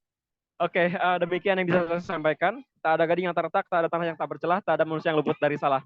Terima kasih. Saya De Kurnia. Assalamualaikum warahmatullahi wabarakatuh. Saya kembalikan ke Ibu Moderator. Waalaikumsalam warahmatullahi wabarakatuh. Terima kasih Bapak, materinya sangat memotivasi dan menginspirasi sekali. Oke, pemaparan materi secara lengkap tadi sudah disampaikan oleh Bapak Dr. Dede Kurnia MPD tentang lulus kuliah sambil bercanda. Nah, teman-teman di sini mungkin sering selama kuliah itu tugas-tugas, presentasi-presentasi yang harus segera dipresentasikan, makalah yang harus segera dikumpulkan gitu. Bahwa bukan hanya dari satu dosen, tapi dari banyak dosen yang berbeda-beda gitu. Sudah dipastikan pasti otak kita itu lelah dan jenuh. Makanya dari itu webinar kali ini sangat bermanfaat untuk teman-teman untuk membuat kuliah kita itu happy kayak gitu. Karena kuliah itu bukan hanya sekedar tentang belajar, tentang menuntut ilmu, tetapi juga bagaimana kuliah itu dibawa happy dan enjoy. Begitu ya, Pak? Untuk memperjelas pemahaman materi hari ini, kami persilakan kepada peserta yang hadir untuk bertanya. Namun sebelum memulai sesi tanya jawab, kami infokan bahwa ada merchandise eksklusif, yaitu kaos dari Politeknik Sibercerdik Internasional untuk 3 orang peserta penanya terbaik. Sebelumnya mungkin mohon maaf Pak Dede, tanya jawabnya mungkin satu penanya langsung dijawab aja kali ya?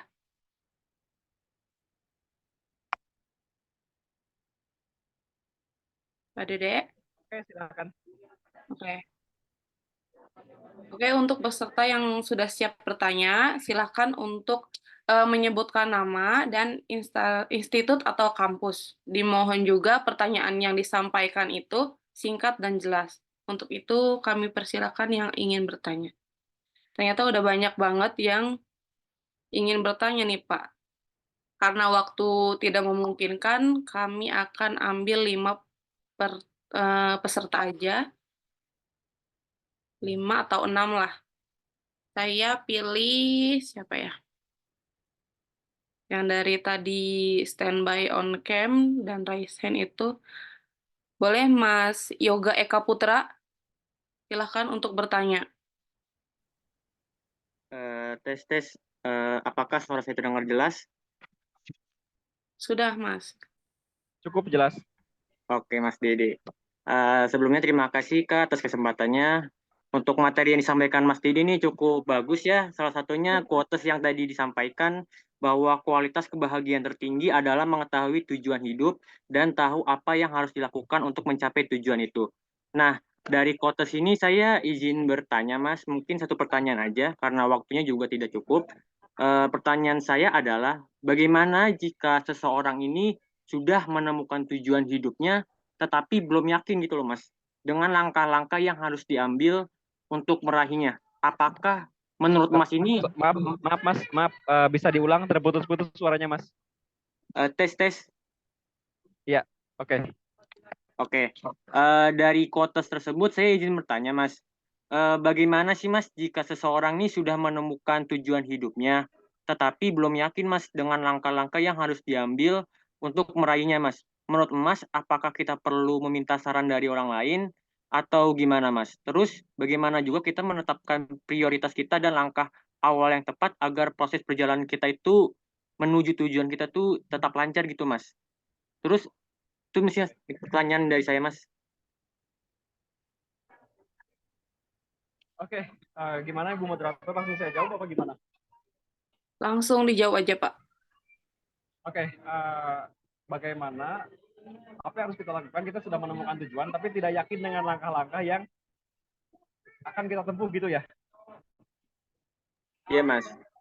Jadi gini teman-teman, sebelum kita terkait dengan pencapaian tujuan itu, yang harus kita sadari bahwa kita tahu tujuan dan sebetulnya idealnya kita memiliki, dan idealnya kita juga tahu langkah-langkah apa yang harus kita lakukan untuk mencapai tujuan itu. Kenapa? Karena bagaimana mungkin orang akan tahu tentang pencapaian tujuan itu sementara orang yang Anda sendiri tidak tahu. Saya ini punya tujuan tapi saya nggak tahu cara mencapainya gitu loh. Jadi yang harus teman-teman pahami di sini ketika merumuskan tujuan, teman-teman juga harus mempelajari secara pasti bahwa oh ini nih, saya tujuannya ke sini, saya harus langkahnya itu harus ke sini. Caranya seperti apa? Bisa dengan ya mungkin bisa kalau dari teks ya bisa membaca buku. Apa sih yang harus diperlukan untuk mencapai ke sana? Atau tanya kepada orang-orang yang memang sudah ada di posisi itu. Misalnya ketika dulu saya bercita-cita jadi dosen, maka saya harus sudah mulai itu merumuskan dari awal. Sejak saya S1, saya harus cari tahu dosen itu syaratnya apa. Oh ternyata dosen itu harus memiliki kemampuan untuk menulis misalnya. Oh yang pertama. Yang kedua, oh dosen itu ternyata harus memiliki kemampuan riset yang baik misalnya. Ya, sense of riset yang baik. Kemudian dosen itu harus memiliki kemampuan bahasa Inggris dan seterusnya. Nah itulah informasi-informasi penting yang akhirnya itu yang harus kita latih supaya bisa mengantarkan kita pada pencapaian tujuan. Jadi tadi terkait dengan pertanyaan Mas yang tadi, kita sudah tahu tujuan tapi kita nggak yakin langkah-langkahnya. Kita akan tanya kepada orang yang sudah bisa mencapai tujuan itu. Ya, misalnya cita-cita Mas ingin jadi anggota dewan misalnya, tanyalah kepada anggota dewan. Saya ini punya cita-cita ingin jadi anggota DPR RI misalnya. Kira-kira langkah pertama apa yang harus saya lakukan untuk mengarah ke sana? Kompetensi apa yang harus saya miliki gitu. Nah, dengan itu diharapkan nanti teman-teman memiliki gambaran yang utuh terkait dengan rute dan jalan yang akan teman-teman pilih. Seperti itu. Barangkali cukup, Mas, atau ada yang kurang? Baik. Tapi menurut saya di sini langkah yang diambil itu apakah langkah-langkah yang harus kita ambil untuk menuju tujuan hidup kita itu harus sesuai dengan perasaan kita. Misalkan kita ngelakuin langkah ini itu tuh benar-benar nyaman ketika kita lakuin. Apakah misalkan ada langkah-langkah tuh yang kita tuh harus terpaksa untuk mengubah jati diri kita loh Mas gitu. Apa kita harus tetap dipaksa atau terobos saja Mas? Itu kembali lagi dengan tujuan yang Mas tentukan di awal gitu ya. Ya, itu kembali dengan tujuan yang Mas tentukan di awal. Mas sudah tahu bahwa ketika Anda ingin mencapai tujuan itu, maka Anda harus melewati jalan ini. Anda siap tidak dengan jalan itu? Kalau misalnya, oke, saya sangat yakin saya ingin mencapai tujuan itu, maka mau tidak mau Anda harus melewati jalan itu, apapun kondisinya. Tapi ketika teman-teman, ya sudahlah, saya tidak mau melewati jalan itu, saya lebih baik mengabaikan tujuan itu, asalkan saya tidak melewati jalan itu, ya silahkan. Pilihan ada pada Mas sendiri, gitu ya. Tanya kepada diri Anda, apakah tujuan itu benar-benar tujuan yang ingin Anda capai dengan segala konsekuensinya? Kalau tidak yakin, mungkin itu bukan tujuan yang Mas harapkan. Begitu jawaban saya. Oke Mas Maris. Mungkin intinya kita harus yakin aja ya Mas dengan tujuan kita yang kita ambil nanti ya Mas. Baik, terima kasih Mas. Oke, cukup ya Mas Yoga. Terima kasih pertanyaannya. Selanjutnya Kak Putri Nur Aini, silakan. Ya, terima kasih atas kesempatannya. Perkenalkan, saya Putri Nur Aini. Saya berasal dari Universitas Islam Negeri Sunan Ampel. Sebelumnya saya ingin bertanya kepada Kak Dede, bagaimana cara generasi Z yang memiliki mood naik turun untuk bisa membedakan waktu saat harus berpikir humoris dan saat harus serius dalam berkuliah. Begitu. Terima kasih. Wassalamualaikum warahmatullahi wabarakatuh. Oke. Pertanyaannya itu tadi kalau saya tidak salah adalah bagaimana apa yang dilakukan oleh generasi Z ya. Generasi Z yang moodnya sering berubah gitu ya. Kadang-kadang gitu ya kurang lebih ya. Iya, benar begitu. Sebetulnya kalau saya berpikir secara radikal barangkali, saya ingin menegaskan pada teman-teman bahwa itu tergantung dengan itu hanya sugesti saja, itu hanya asumsi yang tidak pernah terbukti kalau bagi saya. Gampang berubah mood itu adalah tentang bagaimana kita mengolah pikiran, gitu ya. Jadi ini bukan hanya tentang masalah utamanya bukan generasi Z yang mudah berubah moodnya, bukan tentang generasi milenial misalnya yang mudah berubah moodnya, tapi ini adalah tentang bagaimana kita menghadapi mental kita menghadapi situasi yang terjadi. Bagaimana kita menempatkan, kita harus bercanda gitu ya, tapi mood kita tuh nggak mau gitu ya.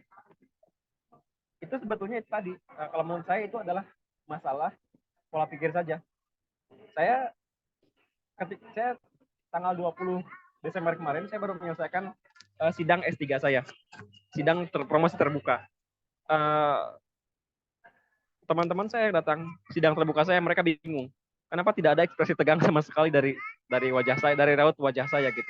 Saya masih bisa tertawa-tertawa, bahkan saat sidang, saat saya tanya jawab berlangsung, saya masih bisa sempat WA WhatsApp-WhatsAppan dengan teman-teman saya yang lain. Artinya ini adalah tentang mental, tentang pola pikir saja. Ketika kita menganggap semuanya ya sudah semuanya sudah seperti ini gitu ya. Jadi ya sudah, bawa asik saja. Kita akan selalu menemukan hal-hal yang lucu bahkan di setiap hal yang serius sekalipun. Gitu. Asal kita pandai-pandai melihat itu. Seperti tadi yang saya sampaikan dari 3 tips itu, belajar tertawa, belajar mentertawakan diri sendiri, dan belajar mentertawakan situasi yang membuat kita frustasi. Itu penting. Demikian jawaban dari saya. Terima kasih. Oke, bagaimana Teh Putri? Udah? Ya, sudah Kak. Terima kasih. Selanjutnya, Kak Hanif Hasanul Amal, silakan. Oke, suara saya jelas, Pak? Halo? Suaranya kurang jelas, Mas. Oh, bentar. Cek, tes. Halo, ada nggak Oke, suaranya, Pak? cukup. Ya, Oke, terdengar.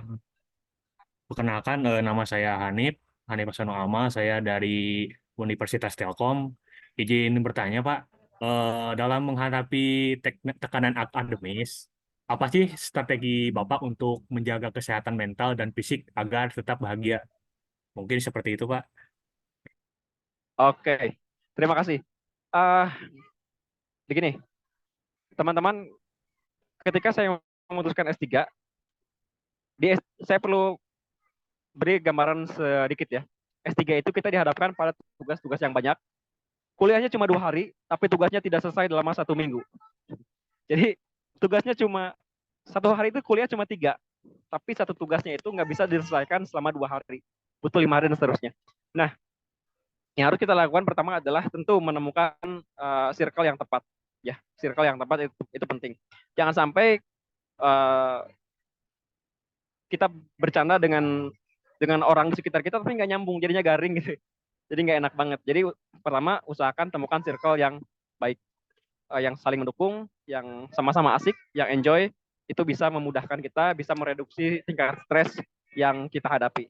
Saya pikir itu barangkali yang beberapa hal yang saya lakukan selama saya menyelesaikan S3 saya. Demikian. Oke, itu jawaban saya, Mas. Bagaimana Mas Hani? Cukup, makasih ya Pak. Oke. Oke. Selanjutnya, peserta yang keempat, yang selalu standby on cam, saya tanya Kak Laras. Silakan Kak Laras Setia. Oke, terima kasih. Bagaimana kedengaran apa enggak, Bu? Saya dengar. Oke. Sebelumnya saya ucapkan terima kasih atas waktunya. Perkenalkan, saya Laras Tianingrum dari Universitas Wijaya Kusuma Purwokerto. Jadi di sini saya ingin bertanya, Pak, bagaimana cara meningkatkan teknologi untuk meningkatkan produktivitas kuliah tanpa kehilangan kebahagiaan? Dan menurut Bapak, hal apa yang bisa dilakukan kami para mahasiswa untuk menjadikan kuliah lebih enjoy? Terima kasih. Sebentar, saya agak kurang jelas bagaimana cara meningkatkan teknologi. Memanfaatkan. Oh, memanfaatkan teknologi ya. Memanfaatkan teknologi untuk apa? Memanfaatkan teknologi. Coba diulang, saya agak kurang menangkap tadi, maaf. Untuk meningkatkan produktivitas kuliah. Oh, Oke. oke. Bagaimana cara memanfaatkan teknologi untuk meningkatkan produktivitas kuliah tanpa kehilangan kebahagiaan? Dan menurut Bapak, hal apa yang bisa dilakukan kami, para mahasiswa, untuk menjadikan kuliah lebih enjoy? Oke. Jawabannya sebenarnya saling terkait. Bagaimana menggunakan teknologi untuk meningkatkan produktivitas. Teman-teman, teknologi itu diciptakan untuk meningkatkan produktivitas sebetulnya. Jadi, kita tidak perlu bertanya lagi bagaimana cara menggunakan teknologi untuk meningkatkan produktivitas. Karena teknologi sendiri diciptakan untuk menunjang produktivitas. Teman-teman kuliah punya laptop, ya kan? Itu kan untuk meningkatkan produktivitas, teman-teman. Gunakan sebaik mungkin. Betul? Nah, sekarang teknologi semakin canggih. Ada banyak sekali AI, artificial intelligence, yang bisa membantu teman-teman untuk meningkatkan produktivitas. Selama penggunaan AI itu digunakan secara bijak dan bertanggung jawab. Contoh saja, dalam penelitian, dalam melakukan riset, saya menggunakan site AI untuk mengumpulkan referensi yang relevan. Boleh? Boleh.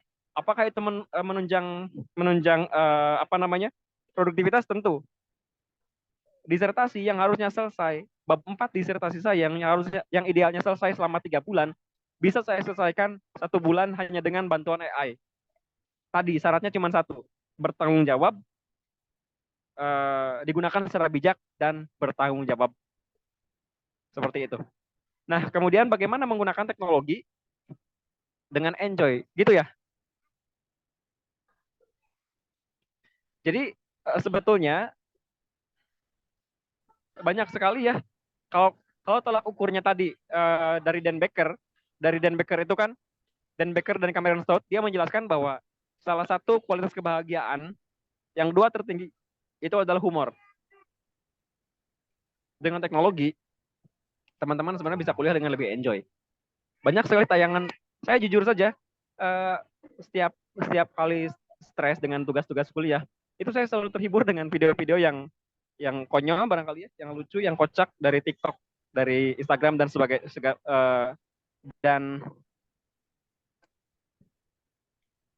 dan segala macamnya, gitu ya. Nah, itu kan sebetulnya membantu memudahkan kita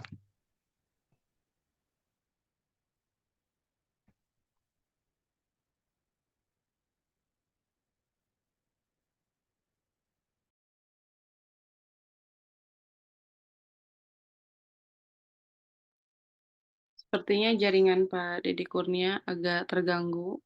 Mohon ditunggu sebentar ya, Kak. Iya, Bu.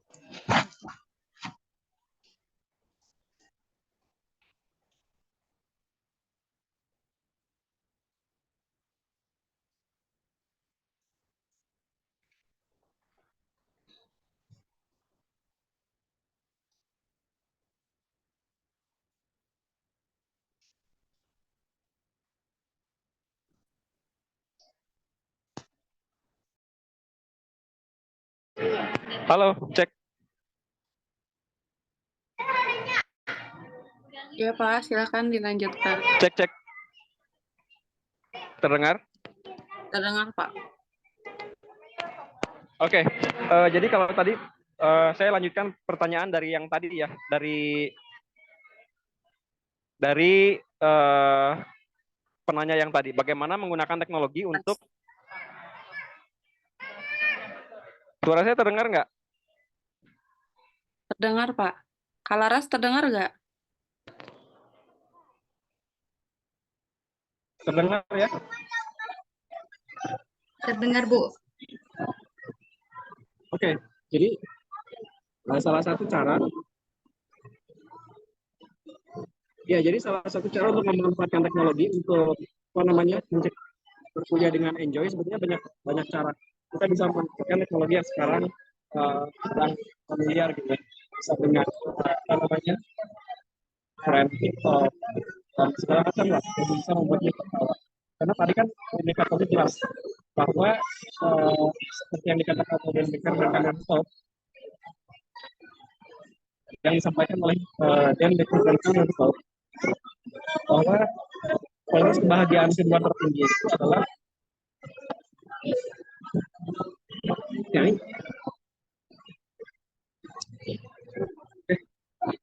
Pak, mohon maaf, suaranya tidak jelas.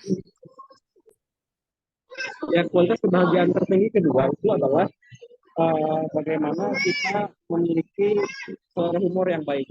Maka di sini sebetulnya humor menjadi penting supaya kita bisa apa namanya selalu bahagia. Banyak sekali cara-cara yang bisa kita lakukan untuk memicu kita tertawa gitu ya. Entah itu dengan menonton apa namanya menonton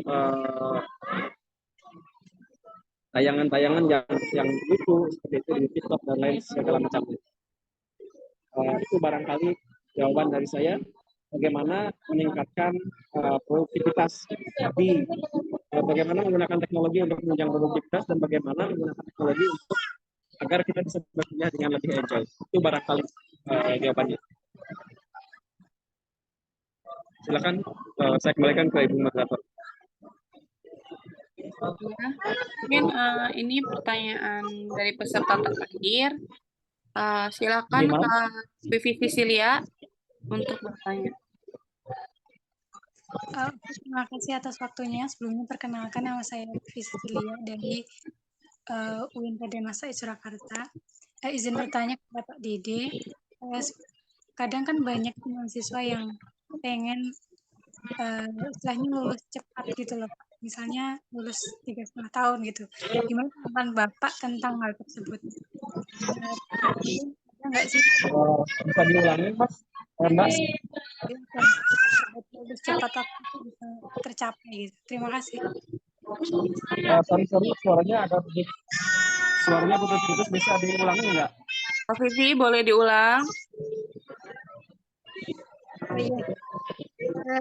Mau tanya, kadang tuh ada banyak siswa yang pengen lulus cepat waktu gitu. Misalnya Kak Vivi. Pak Dede, kedengaran nggak suara Kak Vivi? Dengar. Oke, boleh lanjut Kak Vivi. Iya. Kadang ada mahasiswa yang aku gitu. Tanggapan Bapak gimana? Kemudian ada nggak sih?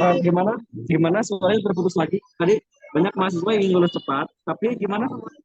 Tanggapan Bapak gimana? Kemudian ada nggak sih tips fokus target lulus cepat waktu itu bisa tercapai? Apakah Oke, bentar, saya ulangi. Banyak mahasiswa yang ingin lulus cepat, tapi banyak yang merasa frustasi karena targetnya tidak tercapai. Betul seperti itu atau gimana? Enggak, ada bukan. Yang terakhir tips and triknya biar bisa fokus kuliah dan target lulus bisa tercapai. Bisa fokus kuliah dan cepat lulus. Ya, target lulus lebih cepat bisa tercapai. Coba, daripada saya salah jawab, minta tolong diketik aja deh Mbak. Saya takutnya salah jawab. Sebentar. Soalnya agak terputus-putus di chat ya, Kak Vivi ya. Iya.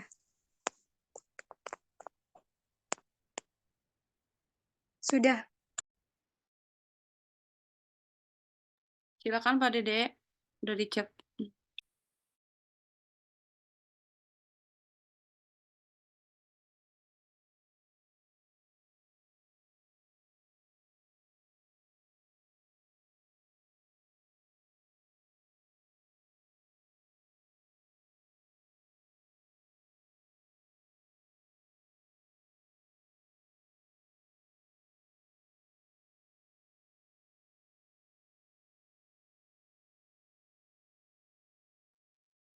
Pak Dede, maaf, sudah ada di chat ya, Pak.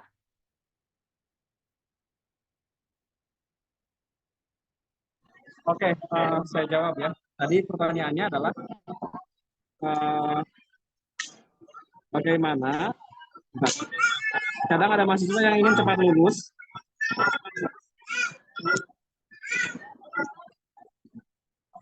Oke, saya coba jawab. Sebentar.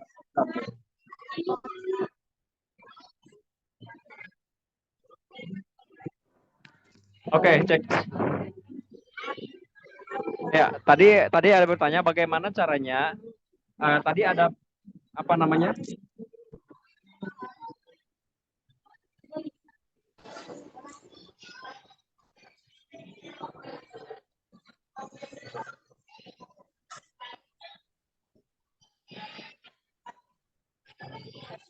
Ya, ada mahasiswa yang ingin cepat lulus, misalnya lulus 3,5 tahun, bagaimana tanggapan Bapak?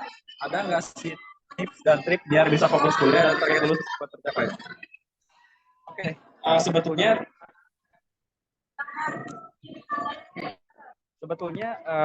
tentu ada gitu ya. Kalau saya pelajari, target lulus 3,5 tahun itu bukan sesuatu yang masalah. Justru memang mungkin dengan lulus lebih cepat dia akan lebih cepat juga mendapatkan kesempatan untuk mencari pekerjaan yang lebih baik gitu. Nah, pertanyaannya bagaimana cara kita agar fokus ya, agar fokus untuk bisa fokus dengan target itu. Kuncinya tadi yang poin yang kedua adalah kita fokus ke tujuan. Kita fokus tujuan kita kemana akhirnya, dan kita runutkan tuh pencapaian kita itu seperti apa, itu ya. Proses untuk mencapai tujuan itu apa saja gitu ya. Itu yang harus kita, poin-poin yang harus kita tekankan sejak awal. Sehingga dengan menyadari tujuan kita di mana, kita memiliki strong why. Strong why itu adalah motivasi terkuat yang membuat kita bangkit lagi ketika terjatuh. Ya. Dan kalau di dalam 4DX yang tadi saya di bagian akhir itu ada yang itu ada kontrol ya, ada proses kontrol. Ada yang akuntabilitas tiap pekan. Jadi tiap pekan itu kita refleksi, kita mengontrol bagaimana sih proses yang kita lalui itu sudah mengarah kepada tujuan kita belum. Itu yang harus kita kelola sebetulnya. Jadi tidak ada, kalau saya sendiri secara pribadi saya tidak ada tips khusus, barangkali hanya itu tips yang sering saya lakukan oleh diri saya sendiri, dan terbukti bagi saya itu benar-benar bekerja. Terima kasih. Bagaimana Kak Vivi? Sudah jelas? Sudah ada tambahan, bisa dikit bisa. Kalau saya kan mahasiswa di semester 1, S1 maksudnya. Nah, kalau dari mengambil mata kuliah kakak tingkat itu apakah bisa menjadi faktor untuk lulus tepat waktu? Lulus cepat gitu. Ya, mengambil mata kuliah kakak tingkat. Yang harus kita pastikan, teman-teman, tadi di 4 poin yang saya katakan, yang dari kutipan dari Sun Tzu, yang keempat adalah know the ground. Ya, know the ground. Kenali lingkungan. Bisa mempercepat kelulusan? Mungkin iya bisa. Tapi yang poin penting yang harus teman-teman lakukan adalah bagaimana teman-teman mengenali lingkungan di sekitar Anda. Bisa nggak kita ngambil mata kuliah yang di atas? Kalau kebijakannya ada, silakan dicoba. Tapi dengan konsekuensi, teman-teman harus tetap fokus dan bisa menjalani kuliah dengan baik. Jangan sampai dengan mengambil kuliah yang di atas, itu malah membuat teman-teman tidak fokus. Maka yang terpenting, sebelum teman-teman mengambil langkah itu, kenali dulu, tanya dulu kepada diri sendiri, saya siap nggak kalau ngambil mata kuliah yang di atas? Seperti itu. Terima kasih, Pak. Oke, mungkin karena waktunya sudah hampir habis ya. Boleh kepada Bapak Dede, boleh minta bantuannya untuk memilih 3 peserta penanya terbaik, barangkali yang dari pertanyaannya yang menarik. Saya yang milih ya? Boleh, Pak, silahkan. Oke, siapa ya? Mungkin Yang peserta terbaik pertanyaan itu tadi yang, oh ya, pertanyaan berapa orang? 3, Pak. 3, barangkali yang tadi dari Telkom. Yang dari Siapa? Telkom. Saya lupa namanya. Yang dari Telkom tuh, oh ya, Mas Hanif Hasanul Amal ya. Kemudian yang pertanyaan ke berapa tadi ya? Tentang Yang ke-1 dan ke-3. Mas Yoga Eka Putra. Ya. Yang 3 tuh tadi Mas Hanif, Pak. Oh, berarti yang ke-4 mungkin ya? Bukan ke-3, ke-4. Sorry. Laras berarti ya? Oh ya, betul. Itu, Laras. Oke. Masih ada nggak pesertanya di sini? Yang pertama, Kak Hanif Hasanul Amal, masih ada? Ada Mbak, ada. Yang kedua, Kak Yoga Eka Putra, masih ada? Hadir, Kak. Yang ketiga, Kak Laras Setia Ningrum, masih ada? Hadir, Kak, hadir. Ada. Oke. Untuk pemenang merchandise eksklusif ini ya, berupa kaos dari Politeknik Sibercerika Internasional, kami ucapkan selamat. Jangan lupa nanti diklaim hadiahnya hubungin di Instagram @poltek_SCI ya. Oke. Sebelumnya saya mengucapkan terima kasih kepada Bapak Dede Kurnia MPD yang telah memberikan ilmunya yang sangat luar biasa.